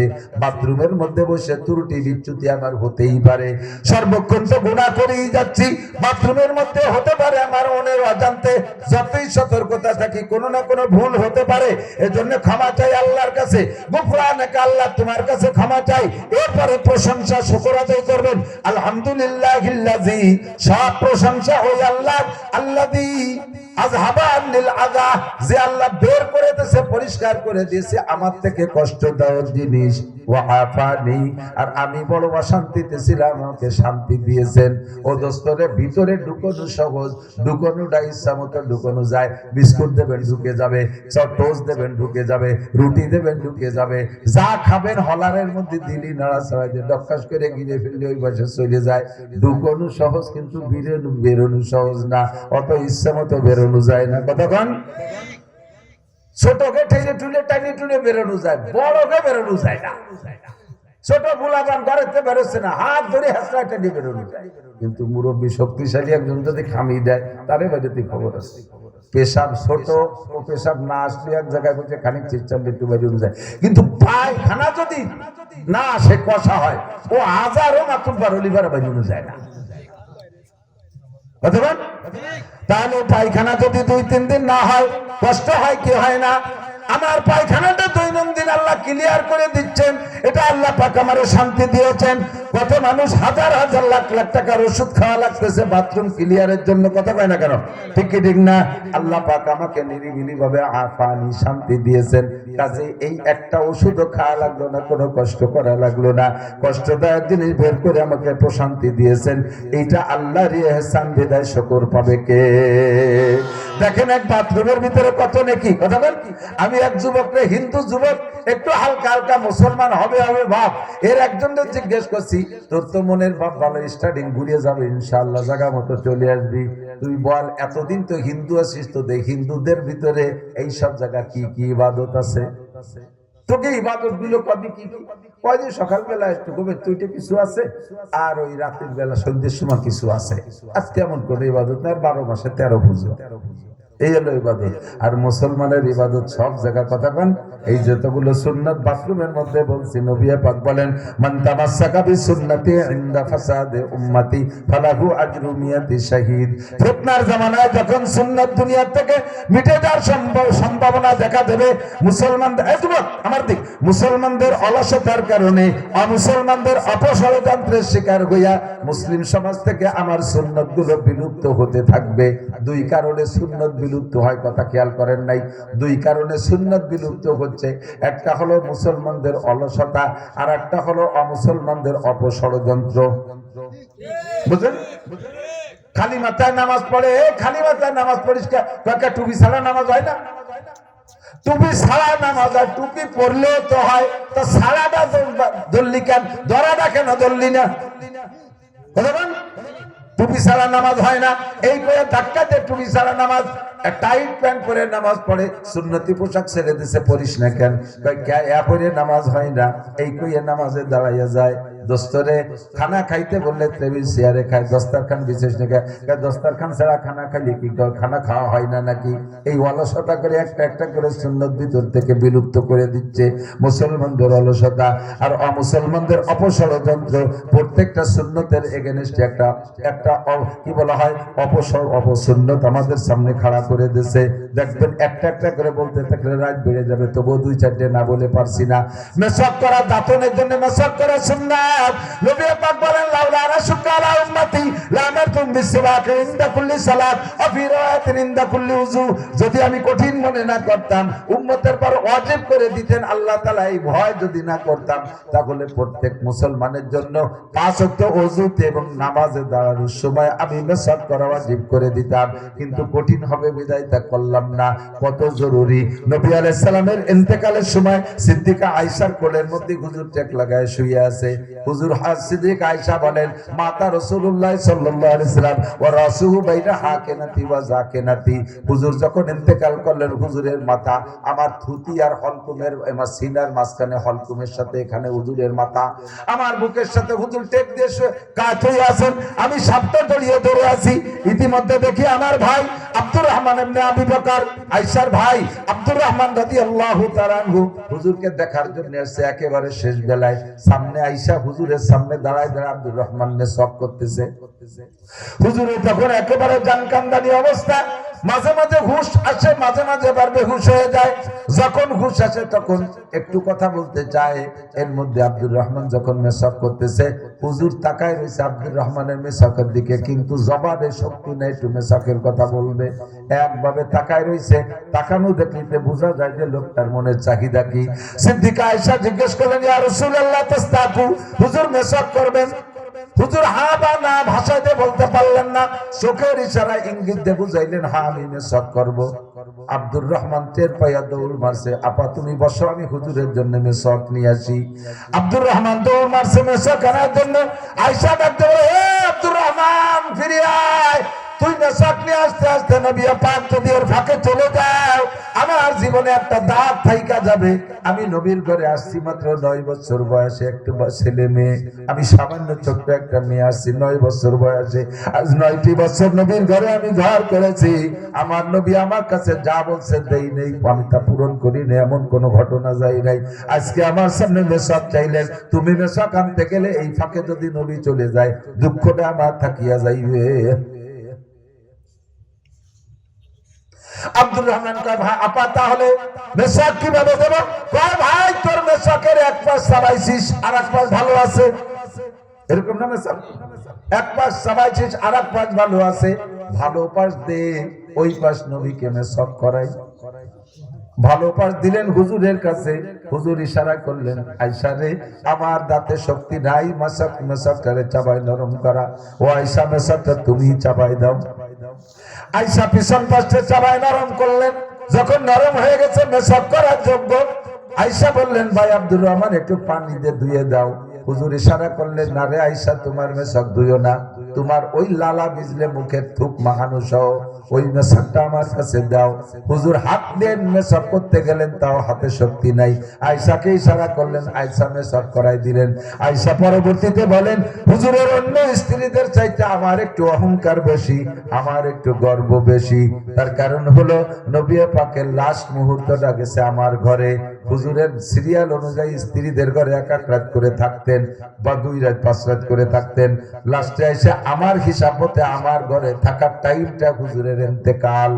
1 নম্বরে হুজুরের অন্য কোন স্ত্রীর ঘরে থাকা অবস্থায় অথবা হুজুরের কোন স্ত্রী কাছে থাকা অবস্থায় জিবরাইল আসতেন না, একমাত্র আমি হুজুরের কাছে থাকা অবস্থায় জিবরাইল আসতেন। এ জায়গা জিবরাইল আসতে কোনো লজ্জা পাইতেন না, অন্য কোন স্ত্রীরা থাকা অবস্থায় জিবরাইল আসতো না। আমার কোলে থাকা অবস্থায় হুজুর আমার কোলে মাথা দিয়ে শুয়ে আছে, জিবরাইল ওকে নিয়ে আসতো। 1 নম্বর। 2 নম্বরে আমার ঘরে ইন্তেকাল। 3 নম্বরে আমার তরতিবের মধ্যে ইন্তেকাল। 4 নম্বরে মাতা রাসূলুল্লাহ সাল্লাল্লাহু আলাইহি ওয়াসাল্লাম হাকিনাতি ওয়া জাকিনাতি, হুজুরের ইন্তেকালটা হয়েছে এমন ভাবে হুজুরের মাথা আমার থুতি আর সিনার মাঝখানে হলকুমের ভিতরে ছিল। 5 নম্বর হলো মাতা রাসূলুল্লাহ সাল্লাল্লাহু আলাইহি ওয়াসাল্লাম অতাবাকারিকুহু মারিকি, আর হুজুর যখন ইন্তেকাল করেছেন আমার মুখের লালা আর নবীর মুখের লালা একসাথে নবীর মুখের মধ্যে মিশ্রিত হয়েছে মেসাকের মাধ্যমে। মেসাক চাবাইলে ভিতরে থুক লালা থেকে যায় না, এটা যদি না ধুয়ে দেয় আর একজনের মুখে চলে যায়। হুজুর এই মুহাব্বত আয়েশাকে এত ভালোবাসতেন, এই মেসাকের দ্বারা প্রমাণ করলেন। হুজুর কয় আমি মেসাক ভালোবাসি, কাজী মেসাকটা আমার জিন্দেগি অত্যন্ত গুরুত্বপূর্ণ। মুসলমান যদি 5 ওয়াক্ত নামাজে ওযুতে মেসাক করে, 5 ওয়াক্ত নামাজের ওযুতে মেসাক করে নামাজ পড়বেন 1 ওয়াক্ত, আপনার আমলনামায় লেখা হয়ে যাবে 70 ওয়াক্ত। বলবেন না সুবহানাল্লাহ? নামাজ পড়বেন 1 ওয়াক্ত, আমলনামায় জমা হবে 70 ওয়াক্ত নামাজ। 2 নম্বর লাভ যুবক, এবার পরলোকে পরকালীন লাভ। 2 নম্বর যে লাভ হলো যে ব্যক্তি রেগুলার 5 ওয়াক্ত নামাজে মেসাক করে ওযু বানায়, ওই লোকটার মরণের সময় করে মানসিব হবেই হবে। বলবেন না সুবহানাল্লাহ? কেন বলবেন না? নবী পাক বলেন মান কানা আখিরু কালামিহি লা ইলাহা ইল্লাল্লাহ ফাদাখালাল জান্নাহ। যেই ব্যক্তির জীবনের শেষ কালেমা হবে লা ইলাহা ইল্লাল্লাহ, ওই লোকটা যেন জান্নাতে চলিয়াই গেল। তাহলে মরণের সময় কলেমা নসিব নিশ্চিত করতে হলে মেসাক ব্যবহার করতে হবে। কতক্ষণ? 3 নম্বর লাভ হলো, যেই ব্যক্তি রেগুলার 5 ওয়াক্ত নামাজে ওযুতে মেসাক ব্যবহার করে, ওই লোক তার মরণের সময়, মরণের পরে জানা যায় দুনিয়ার কোনো মানুষ যদি নাও আসে 500 ফেরেশতা তার জানাজার নামাজ পড়ে। এই তিনটে পুরস্কার আমরা পাবো, এটা ইহুদ নাসারারা জানে। মুসলমানদেরকে এই 3টে পুরস্কার থেকে বঞ্চিত করার জন্য সুন্দর করে এগেনস্টে বিরাজ ফায়ার করা শিখাইছে।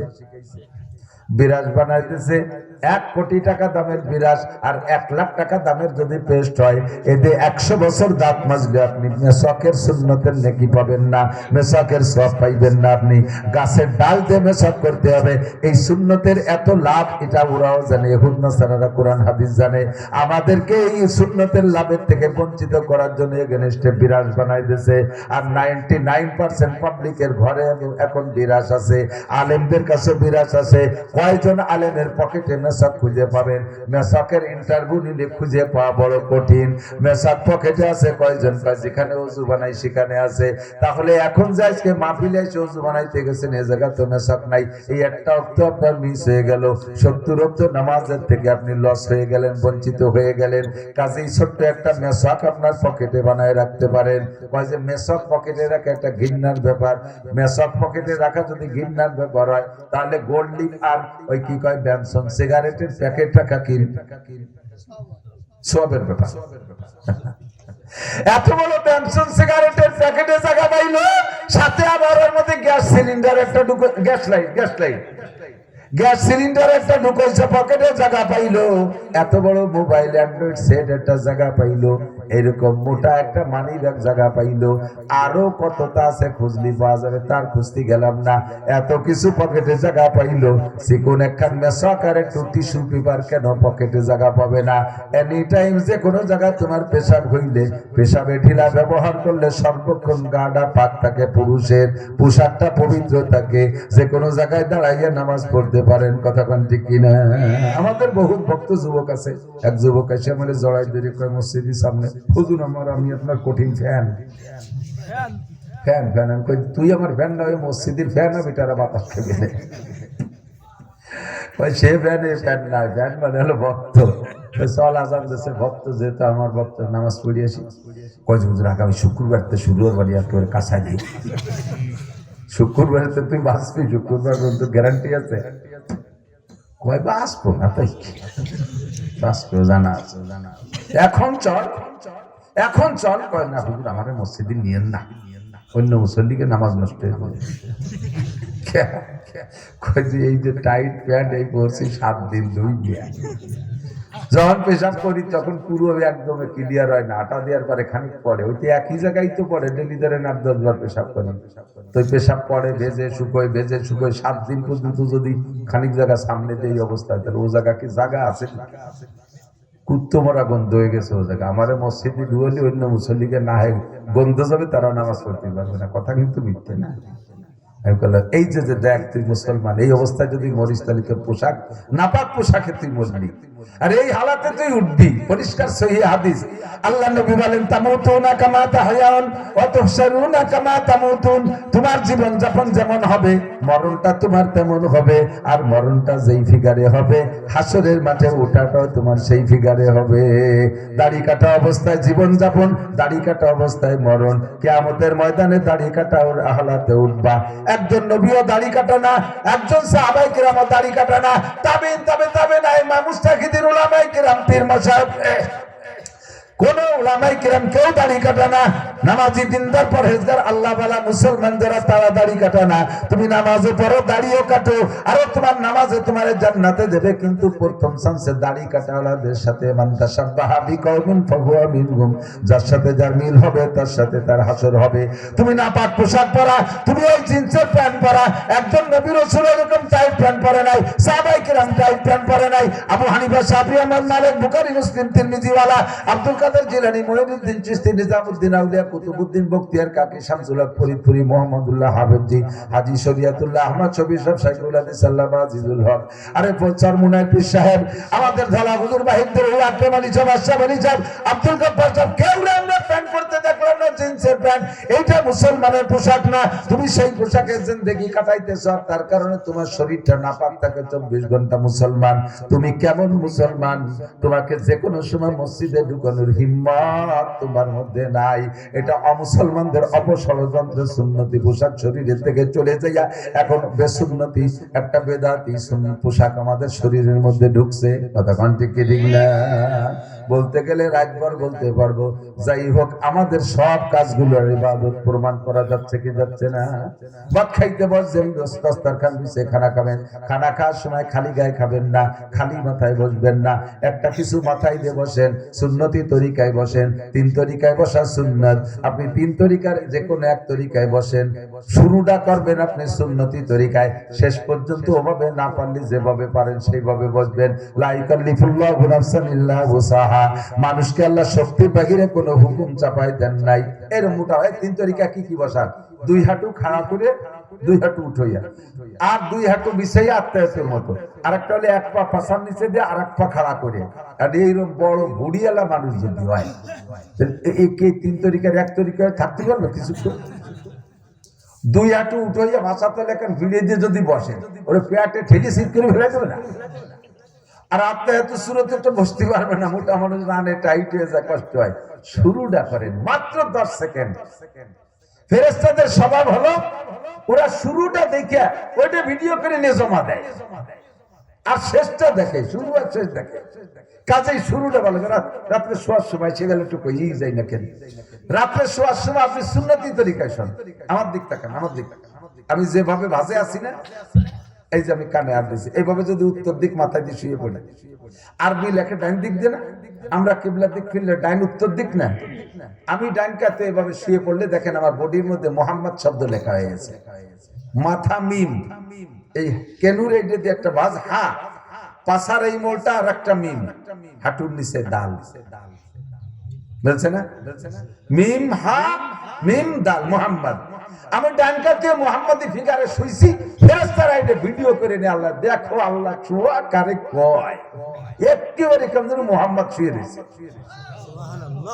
এরপরে কিছুক্ষণ পর ঘুমাই গেলি কি ওইভাবে সবসময় তাড়াতাড়ি বলবেন, উবতবেন, শীতবেন, বুটবেন, ফেরেশতারা তুই জাফারি করি বেড়া, কিন্তু লুঙ্গি গলায় পেঁচা গেছে, প্যান্ট কাটা নিচে চলে গেছে, ও ফেরেশতারা লেখবে না, শুরুটা লেখে গেছে।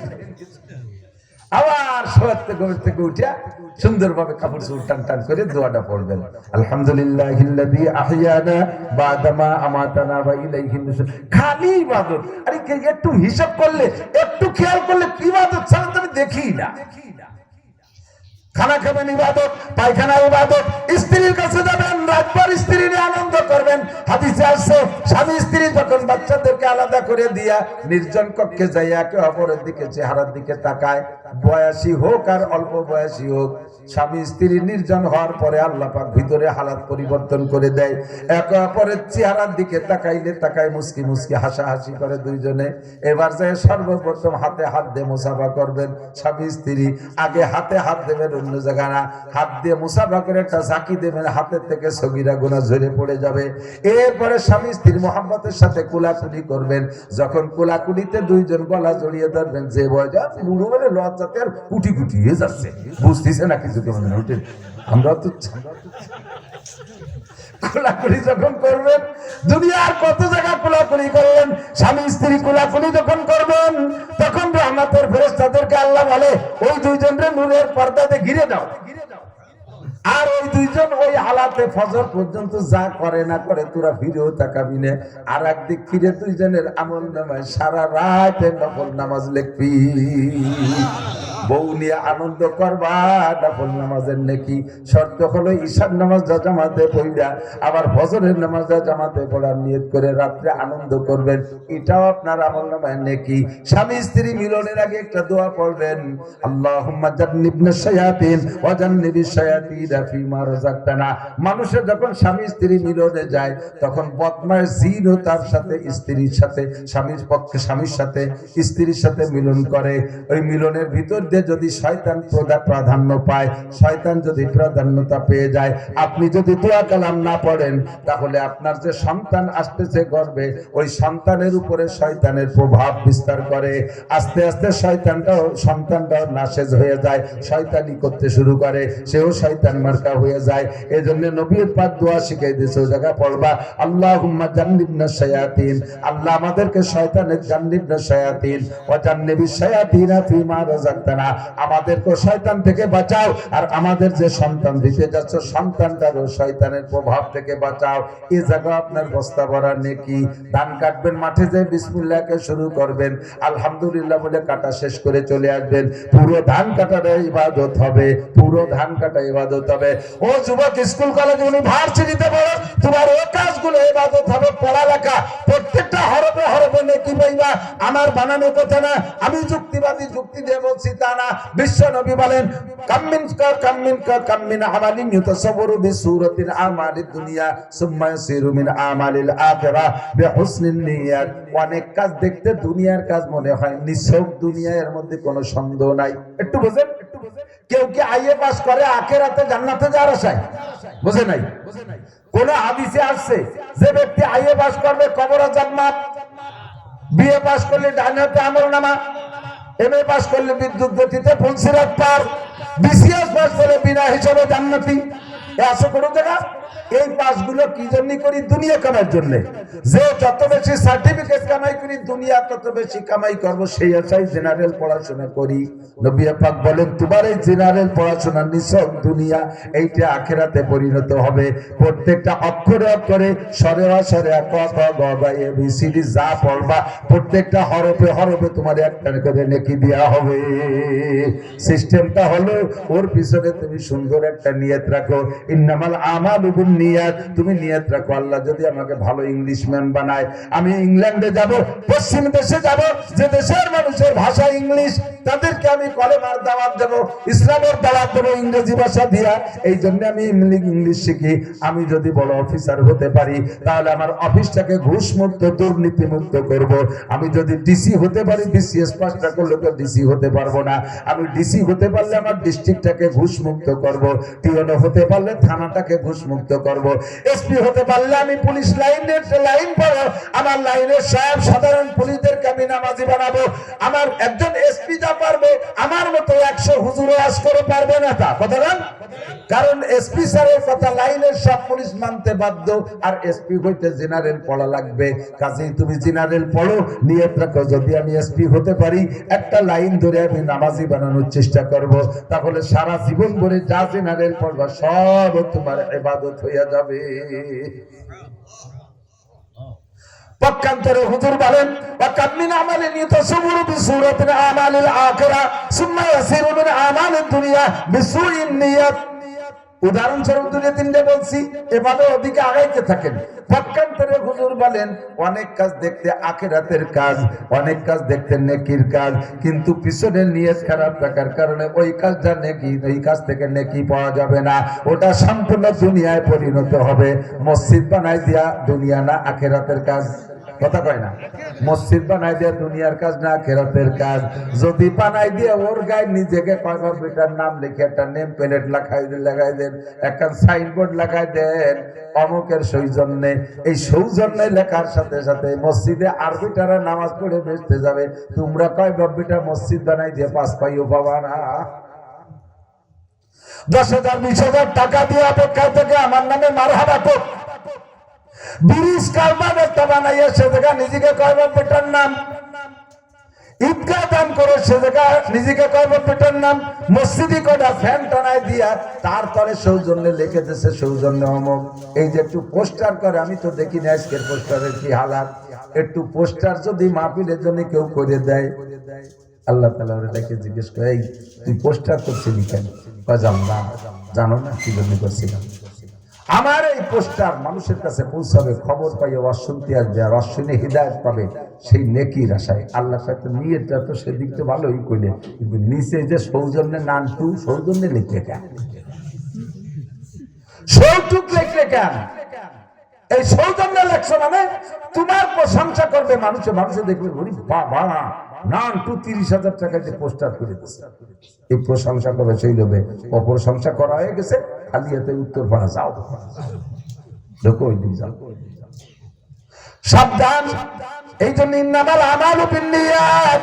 মাদ্রাসা পড়তেছি কি জন্য? মাওলানা মকসুদের মতো বড় বক্তা হব, প্রতি রাত্রে 40-50-60,000 টাকা করে কামাই করব, বক্তা হব। মিজানুর রহমান আজহারির মতো বক্তা হব, সারা দেশ ব্যাপী সুনাম কামাই করব। হাফিজুর রহমান সিদ্দিকের মতো বক্তা হব, হেলিকপ্টারে উড়িয়ে যেয়ে নামবো।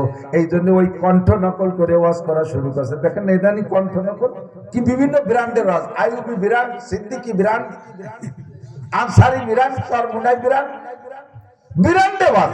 আমাকে কোনো ব্র্যান্ড নাই, আমার নিজের, আমি যেভাবে বুঝি ক্লাসে সেইভাবে বুঝবো। শুধু মুড়ির দরকার নেই, আমি শুনলাই দ্বিতীয় পারবো না। এই ব্র্যান্ড পার্টি যারা কণ্ঠ নকল করতেছে সবগুলো মুশরিক। শিরিক ফিল ইবাদত করতেছে, শিরিক ফিল ইবাদত। আর একজনের কণ্ঠ নকল করে ভাইরাল হওয়ার চেষ্টা করতেছে। আবার ওয়াজে স্টেজে আসার সময় আবার টাকায় দেয় বোরকা, ওই যে সৌদি বোরকা, দেশে সোনালি ফেরেম দিয়া, মাথার উপর রুমাইল একখান দিয়ে, তার উপরে টায়ার একখান পেঁচাইয়ে বঙ্গিছে কুয়োরা বেশি। ল্যাপটপ মোবাইল কয় দেয় না, আলাদা পার্সোনাল ইউটিউব চ্যানেল দিয়ে আসে, সাথে পাইকিয়া দেখায় 5-7 জন, যা কয় জি ঠিক জুড়ি দেওয়ার জন্য নিয়ে আসে। গাড়িতে রান্না করছে ওনার জন্য 2 জনের ভাত, উনি আর ড্রাইভার, আর সাথে নিয়ে আসে গুটিকখানি, জাত ধরে ধুয়ে গেছে। আর ওগুলো জন্মের খাতি পারে, সাথে যে কটা করে বক্তা তো ওয়াজ করতে করতে নাড়ি বুড়ি আইলে জ্বালিয়ে যায়, কেমন খাতি পারে, ওই যে পিছনে যে কটা গোলাপিনের মতো করে ধুমসা টান দেয়। বাড়ি শুয়ে খেয়ে বেলাইতেছে, বাড়ি এলাকায় আরো মেহমান রয়েছে, তারা ভাগে পায় না। এই সমস্ত পুয়োরা বাদ দাও। আবার আগে আনার জন্য 50 খান মোটর সাইকেল পাঠাবা, 300 পুলিশ পাঠাবা, কি দরকার? ওয়াজ করতে পুলিশ লাগে করে দেবে এটা? এই ওয়াজ করতে পুলিশ লাগে, সেই ওয়াজ করবো কেন? উম্মতের কত হাজার হাজার প্রয়োজন রয়েছে মাথায় বাড়ি, সেইগুলো চিকিৎসা দিলে হয়ে গেল। তুমি বগলে খাইতে বেশি বলো মা দিলে। আল্লাহ হেফাজত করুক, বলেন আমিন। আমারও হেফাজত করুক, সবাই বলেন আমিন। তো যত ইবাদত এইভাবে যাহা কিছু করবো সব ইবাদত, যা কিছু করবো এবার। মহিলাদের দুটো একটা করে নেই, মহিলারা তরকারি করবেন, বিসমিল্লাহকে শুরু করবেন, আলহামদুলিল্লাহ বলে শেষ করবেন। তরকারি নিজেকে, তার ঘরের তরকারি, বাড়ির তরকারি, কিনা তরকারি, ক্ষেতের তরকারি করবেন। পরের গাছের থেকে কদুর পাতা ছিঁড়িয়ে নিয়ে যেন সালুনের মধ্যে দিয়ে দিয়েন না, তাহলে সালুন তো এত বড় বড় মাছের তরকারি সবটুক বাকি দিয়ে যাবে, দুটিয়ে কদুর পাতার মধ্যে। আর একজনের গাছের থেকে না খেয়ে ছিঁড়ে দেওয়ার সাথে সাথে এদিকে খেয়াল। 2 নম্বর, যে কাজে হাত দেবেন বিসমিল্লাহ, যে কাজে মানে ভালো কাজ। আর মন্দ কাজে শুরুতে যদি আল্লাহ না করুক করা লাগে, কেউ বিড়ি খায় না, যা খাবেন বিসমিল্লাহ কে খান, তাই বলে বিড়ি দাও বিসমিল্লাহ কে, যা খাবেন খাইয়ে আলহামদুলিল্লাহ, বিড়ি খাওয়া শেষ সুখ টান দাও আলহামদুলিল্লাহ। আল্লাহ ফেরেশতাকে বলছে স্যান্ডেল বলে দাঁত ফেলাবে, দাঁত তাল বিড়ি খাইয়ে আলহামদুলিল্লাহ। ঘুষের টাকা, সুদের টাকা দিয়ে ভাত খাইয়ে আলহামদুলিল্লাহ করলে ইমান নষ্ট হয়ে যাবে। সুদের টাকা, ঘুষের টাকা কাপড় পরে দোয়া পড়লে ইমান নষ্ট হয়ে যাবে। পোশাক, নতুন পোশাক পরার সময় কিন্তু দোয়া আছে, নতুন পোশাক পরে দোয়া পড়বেন, আলহামদুলিল্লাহিল্লাযী কাসানি মা ওয়া, বিসমিল্লাহ কে পড়ে এরপরে দোয়া করবেন, আলহামদুলিল্লাহিল্লাযী কাসানি মা ওয়ারিয়া বিহি সাওয়াতি ওয়া তাজাম্মালু ফি হায়াতি। কিন্তু যেই কোন একজনের কেস পরিচালনা করে দিয়েছেন, সে আপনারা খুশি হইয়ে একটা প্যান্ট শার্ট দিল বা একটা পাঞ্জাবি দিল, খুশি হইয়া তার কেস পরিচালনা করছে, এই প্যান্ট শার্ট পাঞ্জাবিটা ঘুষির পাঞ্জাবি, এই যে ভরে দোয়া পড়লে আপনার ঈমান শেষ, ঈমান নষ্ট হয়ে যাবে। হারাম টাকা দান করে নেকির আশা করলে ঈমান নষ্ট হবে। ওইরকম হারাম জিনিস বিসমিল্লাহ করে খাইলে আর খাইয়ে আলহামদুলিল্লাহ করলে ঈমান নষ্ট হয়ে যাবে। এই জন্য বলছি হাদিসকে, ছোট্ট বাচ্চা বছর হাদিসটা নিয়ে আমি খুতবা বানাইছি, আখলিস দীনাকা ইয়াকফিকাল আমালুল কলিল, তোমার ঈমানকে খাঁটি করো, অল্প আমলই নাজাতের জন্য যথেষ্ট হইবে। ছোট্ট মানুষ, ছোট্ট হাদিস, কিন্তু বিশাল কথা। মনে রাখবেন, যারা লেখাপড়া জানেন, শিক্ষিত, তারা বুঝবেন। পরীক্ষা দিচ্ছেন না জিন্দেগিতে, পরীক্ষার প্রশ্ন যদি ছোট হয়, প্রশ্ন যদি ছোট হয়, অ্যান্সার বড় হয়। অ্যান্সার বোঝার জন্য বলি, প্রশ্নটা এনে লাগছে একটু কি মধ্যে দিচ্ছে, এই বইতে যাহা কিছু আছে সব লিখে দাও। প্রশ্ন তো কটুক একটু না, লিখতে 6 মাস লাগবে না। প্রশ্ন একটু, উত্তর বইরে বই। আর প্রশ্ন যদি বড় হয়, উত্তর ছোট হয়। যেমন পুরো বইটা প্রশ্নপত্রে উঠাইতেছে, দিয়ে নিচে লিখেতেছে এই ইহা ইহা সত্য না মিথ্যা, সত্য খালি সত্য, মিথ্যা হলি এক কথায় উত্তরে গেছে। বুঝি বই তো প্রশ্নের মধ্যে চলে গেছে। এভাবে মনে রাখবেন, হাদিস যদি ছোট হয়, ওর পেটের মধ্যে জাগা মেলা বড়। হাদিস ছোট, আখলিস দীনাকা ইয়াকফিকা আমালুল কালিল, তোমার ঈমানকে খাঁটি করো, অল্প আমলই নাজাতের জন্য যথেষ্ট হইবে। কেন বললেন ঈমান রে খাঁটি করো? মুমিনের মায়ের হলো ঈমানের উপরে বড় মায়ের, ঈমানের উপরে বড় মায়ের। কথায় কথায় ঈমান চইলা যায়। কচুর পাতার পানি যেমন দেখবেন টলটল করতেছে গোল্লা কইরা, একটু হালকা বাতাস লাগলে সম্পূর্ণ পড়ে যায়, একটুও থাকে না। ঈমানও এরকম। একটু আগে বলতেছিলাম, এদিক পোলা পানে দেখবেন বেলুন কেনে, বেলুন কেনে না, বেলুন কিনে ফুয়াইয়া এক করে গোল করে ফেলে, হাওয়া ঢুকাইয়া। এই সম্পূর্ণ হাওয়া ধরে রাখতে হলে আর বেলুনটা পুরো গোল থাকতে হলে বাতাসটুক সব ভিতরে থাকতে হবে। আর বাতাস ভিতরে সব থাকতে হলে বেলুনের সারা গা ভালো থাকতে হবে, ঠিক না? এক জায়গা যদি সুই দিয়ে একটু ফুটো হইয়ে দেন, বাতাস কি যতটুক ফুটো অটুক বেরোয়, বাকিটুক থাকবে না? বোঝে নাই? বেলুনের সব জায়গা ভালো রয়েছে, এক জায়গা সুই দিয়ে একটু ফুটো হয়ে দিতেছেন, সুই মাথা কটটুক, কটটুক বাতাস বেরোইতে গিয়ে পুরো বাকিটা হাওয়া থাকবে না ওর মধ্যে। বাকিটা সারা গাতি ভালো রয়েছে, সারা গা ভালো হয়েছে, এক জায়গায় একটু ফুটে দিয়ে একটু বাতাস বেরোয়, বাকিটুক থাকতে হবে, কিন্তু তাকে থাকবে হুশ করে বার হয়েছে সব। সারা গা ভালো রয়েছে, তবু বাতাস ধরে রাখতে। আপনার ইমানের ব্রাডারে নামাজ আছে, রোজা আছে, হজ আছে, যাকাত আছে, ফরজ আছে, ওয়াজিব আছে, তিলাওয়াত আছে, জিকির আছে, ফিকির আছে, তাবলীগ আছে, চরবুলি আছে, দান আছে, খয়রাত আছে, কুরবানি আছে, ইশরাক আছে, আযিন আছে, চাষ আছে, তাহাজ্জুদ আছে, মিসাক আছে, রিলা আছে, কুলুক আছে, দস্তরখান আছে, সব দিয়ে ব্রাডার তৈরি। এক জায়গা কাটার খুঁচা লেগে ফুটো হয়ে গেছে। আমাকে অত নেকি দরকার নাই, এই যেটা খুঁচা দিছে, এই খুঁচাই ওই দেখলে কি সব বাড়ি চলে গেছে। আমি 20 হজ করলাম, ও হজ হইতে ফল বড়ায় বাড়ি চলে গেছে, কিছু নাই, সব ফুটে দিয়ে বাড়ি চলে গেছে। ও হুজুররা সব টুপিছ আর এক তৈরি বানাইছে। হুজুররা সব লাদেন বাহিনী, রাজাকার, মৌলবাদ, তালেবান, সন্ত্রাস, এই প্রত্যেকটা কথা আপনি বিলাটাতে খালি সুই মারতেছেন আর ওই ফুস করে করে বেড়ে যাবে। তুমি জীবন ভরে হজ করবা, তাবলীগ করবা, নামাজ পড়বা, কিচ্ছু হবে না শাশু। এজন্য হুজুর বলেন আখলিস দীনাকা, রোজা না বুঝে কম আছে, নামাজ 10 ওয়াক্ত কম আছে, যাকাত কয় টাকা কম দিছো, এক সময় ব্যাগটায় কাঁদিয়ে দাও, আল্লাহ হলো জম্মেল সরল, মাফ করে দিলে দিতে পারে। কিন্তু ইমানে যদি মার খাইয়ে বসে থাকো, একেবারে আগা সারা, সব শেষ, সব। আখলিস দীনাকা ইয়াকফিকাল আমালুল কালিল। আল্লাহ পাক বলেন মান আমিলা সালিহাম মিন যাকারিন আও উনসা ওয়া হুয়া মুমিন। নারী আর পুরুষ যত নেক আমল করবা, যত নেক আমল করবা, এই নেক আমল শুধু মুসলমান করো তা না, অমুসলমানরা নেক আমল করে।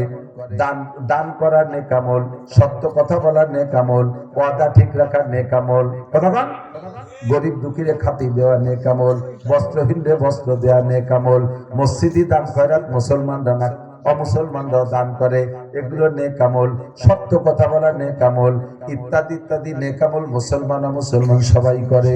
এই নেক আমলগুলো যেই নেক আমলগুলো রাখতে হয় যে বস্তার ভিতরে, ওই বস্তার নাম হলো আমলনামা।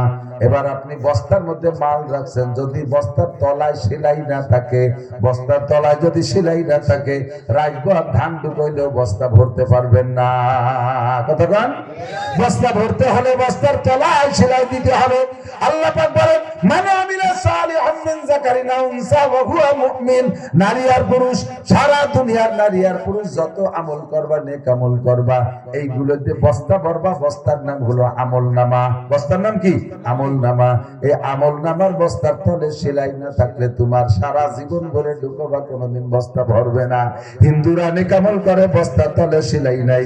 খ্রিস্টানরা নেক আমল করে, বস্তার তলায় সেলাই নাই। ইহুদিরা নেক আমল করে, বস্তার তলায় সেলাই নাই।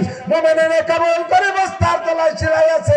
সেলাই দিতে হয় কালেমা দিয়ে লা ইলাহা ইল্লাল্লাহ মুহাম্মাদুর রাসূলুল্লাহ। এই কলেমা দিয়ে বস্তার তলায় সেলাই দিতে হয়। এবার সেলাই দিয়েছেন ঠিক আছে, কিন্তু বস্তার তলে মোটা মোটা তিনটে ইন্দুর লেগিয়েছে। মোটা মোটা দুটি আর ছোট একটা, বড় দুটি একটা হলো ভিলে ইন্দুর, এই তো বড় একটা বেজির মতো আর একটা হলো ডুয়ার মধ্যে মাটি ইন্দুর, সেগুলো মোটা কম না। আর একটা হলো খেতা কামড়ির মধ্যে ছোট ছোট শৈল ইন্দুর। বস্তার তলে যদি তিনটে ইন্দুর লাগানো থাকে, সেলাই যাই দেন না কেন, যা ঢুকবেন তল দিয়ে আন্ডারগ্রাউন্ডে বাংকার খুঁজে নিয়ে চলে যাবে, ঠিক না?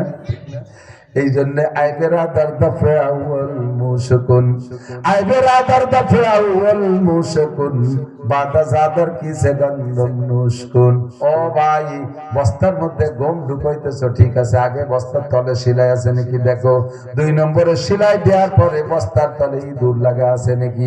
যদি ইঁদুর লাগা থাকে, ইঁদুর তিনজেরে পিঠে মারো, নইলে জীবনেও বস্তা ভরতে পারবা না। তাহলে আমল নামার বস্তার তলে সেলাই তো দিছি ইমান দিয়া। ইঁদুর আবার কি? 1 নম্বরে শিরিক, 1 নম্বরে শিরিক, বড় বিলে ইঁদুর। 2 নম্বরে কুফর, এইটা হলো ডোয়ার মধ্যে মাটি ইঁদুর। 3 নম্বরে বেদাত, এইটা হলো শৈল ইঁদুর। শৈল ইঁদুর কি? এই যে শৈল ইঁদুর খেতা কাপড়ের মধ্যে থাকে, টের পাওয়া যায় না ইঁদুর নাকি। আবার দেই যে কোনায় দিয়ে লেফের কোনায় দিয়ে 2 কেজি বাড়াই নিয়ে গেছে, বুঝলো? বই পুস্তকের মধ্যে চাচাই রয়েছে, বোঝা যায় না যে বই না ইন্দুর। আবার ঘুষ ঘুষ করে কাটিয়ে শেষ করে ফেলে দিচ্ছে। এইবার বেদাত ওইরকম, বেদাত রে বোঝা যায় না এটা ইবাদত না বেদাত। মনে হয় যেন ইবাদত, আসলে ইবাদত না, আসলে ওটা ইবাদত না। এই ইবাদতের মতো দেখা যায় কিন্তু ইবাদত না। ও আমার আমলনামার বস্তার তলা ফুটো করে সব নেকি বের করে নিয়ে যায়। শিরিক আবার 3 প্রকার, লম্বা সময় লাগবে বলবো না। কাজেই আমি সেখান থেকে বেঁচে থাকবো। আল্লাহ পাক বলেন, যদি তুমি এরকম ইমানের সাথে নেক আমল করো, তাহলে তোমারে পুরস্কার দেব কি? ফালানুহাইয়ান্নাহু হায়াতান তাইয়্যিবা, এই দুনিয়াটা দেব বড় সুন্দর সুখময় জীবন ব্যবস্থা, শান্তিময় জীবন ব্যবস্থা, শান্তিময় হায়াত দেব। অভাব থাকবে না, অনাটন থাকবে না, দুশ্চিন্তা থাকবে না, টেনশন থাকবে না, ভয় থাকবে না, ভীতি থাকবে না।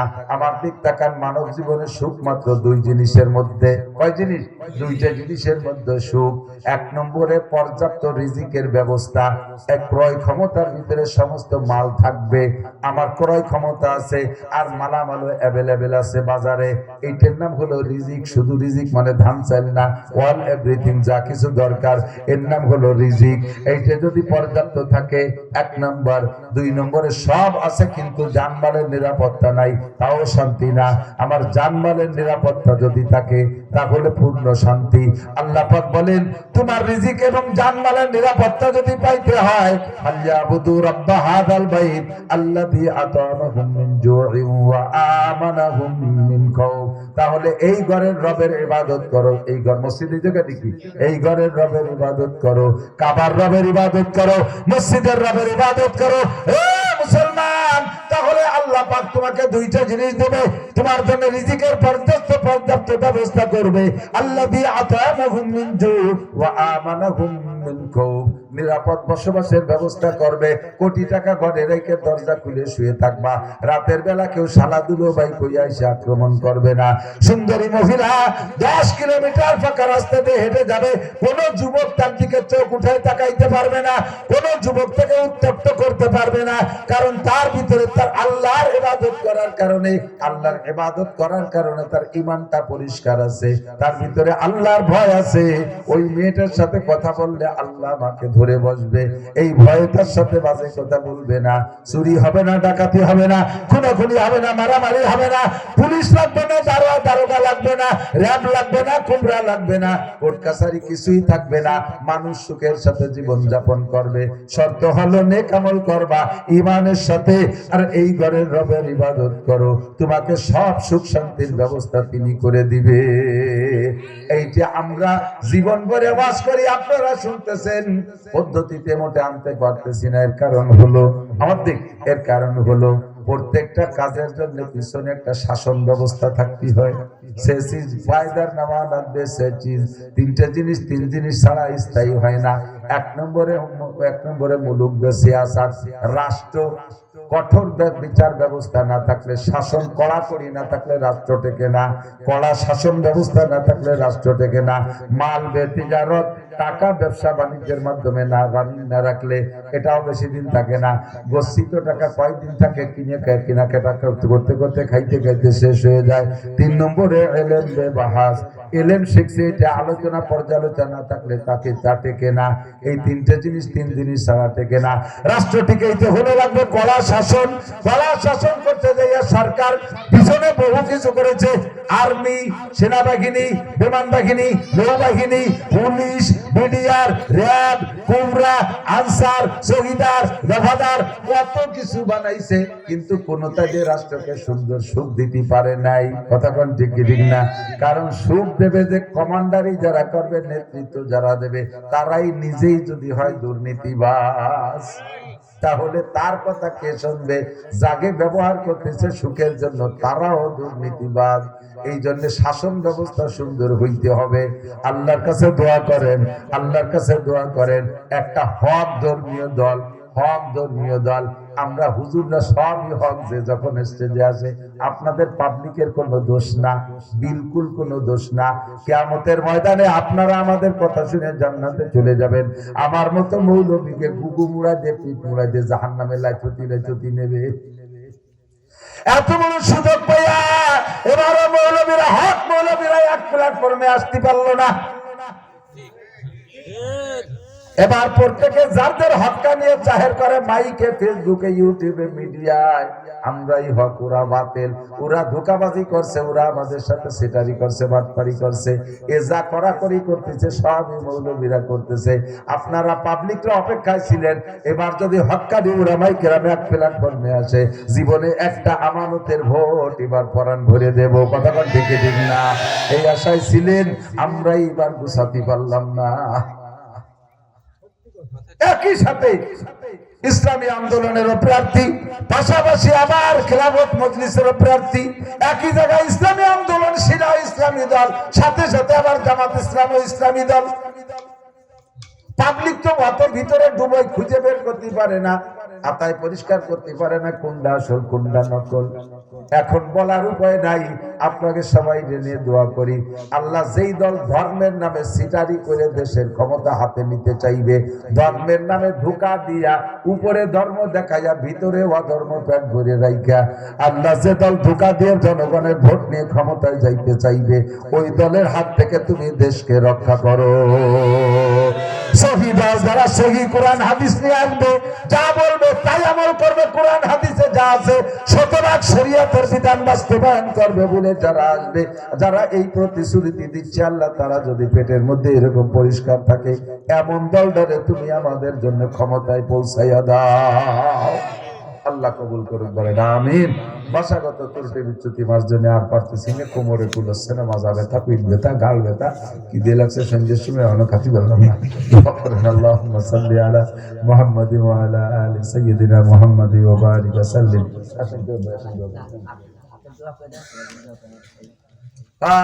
মাদ্রাসার বিপক্ষে কেউ আছেন নাকি? কেরা কেরা বিপক্ষে? একটু হাত দেখান দি মোহাম্মতের সাথে। না কেউ নাই, বলি বেলা একা উঠে গেছি। সবাই পক্ষে তো মাদ্রাসা হবে, মাদ্রাসা মাঝি পাতা আছে, কলা গাছের মাঝি পাতা যদি কন্টিনিউ সোজা থাকে তাহলে বোঝা যায় যে আরো 2-4 হাত লম্বা আসবে। যদি পুকলি দিয়ে যায় বোঝা যাবে হয়ে গেছে, সব বোঝা হয়ে গেছে। জায়গায় জায়গায় কোনো কোনো মাদ্রাসার মাঝির পাতা মরি গেছে। 40-50 বছরের মাদ্রাসা আইজও বক্তব্যের তো উপরে উঠতে আল্লাহ না। আর 2-4 বছরে মাদ্রাসা আল্লাহর রহমতে 3-4 কিলার জামাত ফেলে দিয়েছে। গতি ভালো হয়ে যাবে। আপনাদের মৌসুমী ফসল পেঁয়াজ না? পেঁয়াজ আছে নাকি?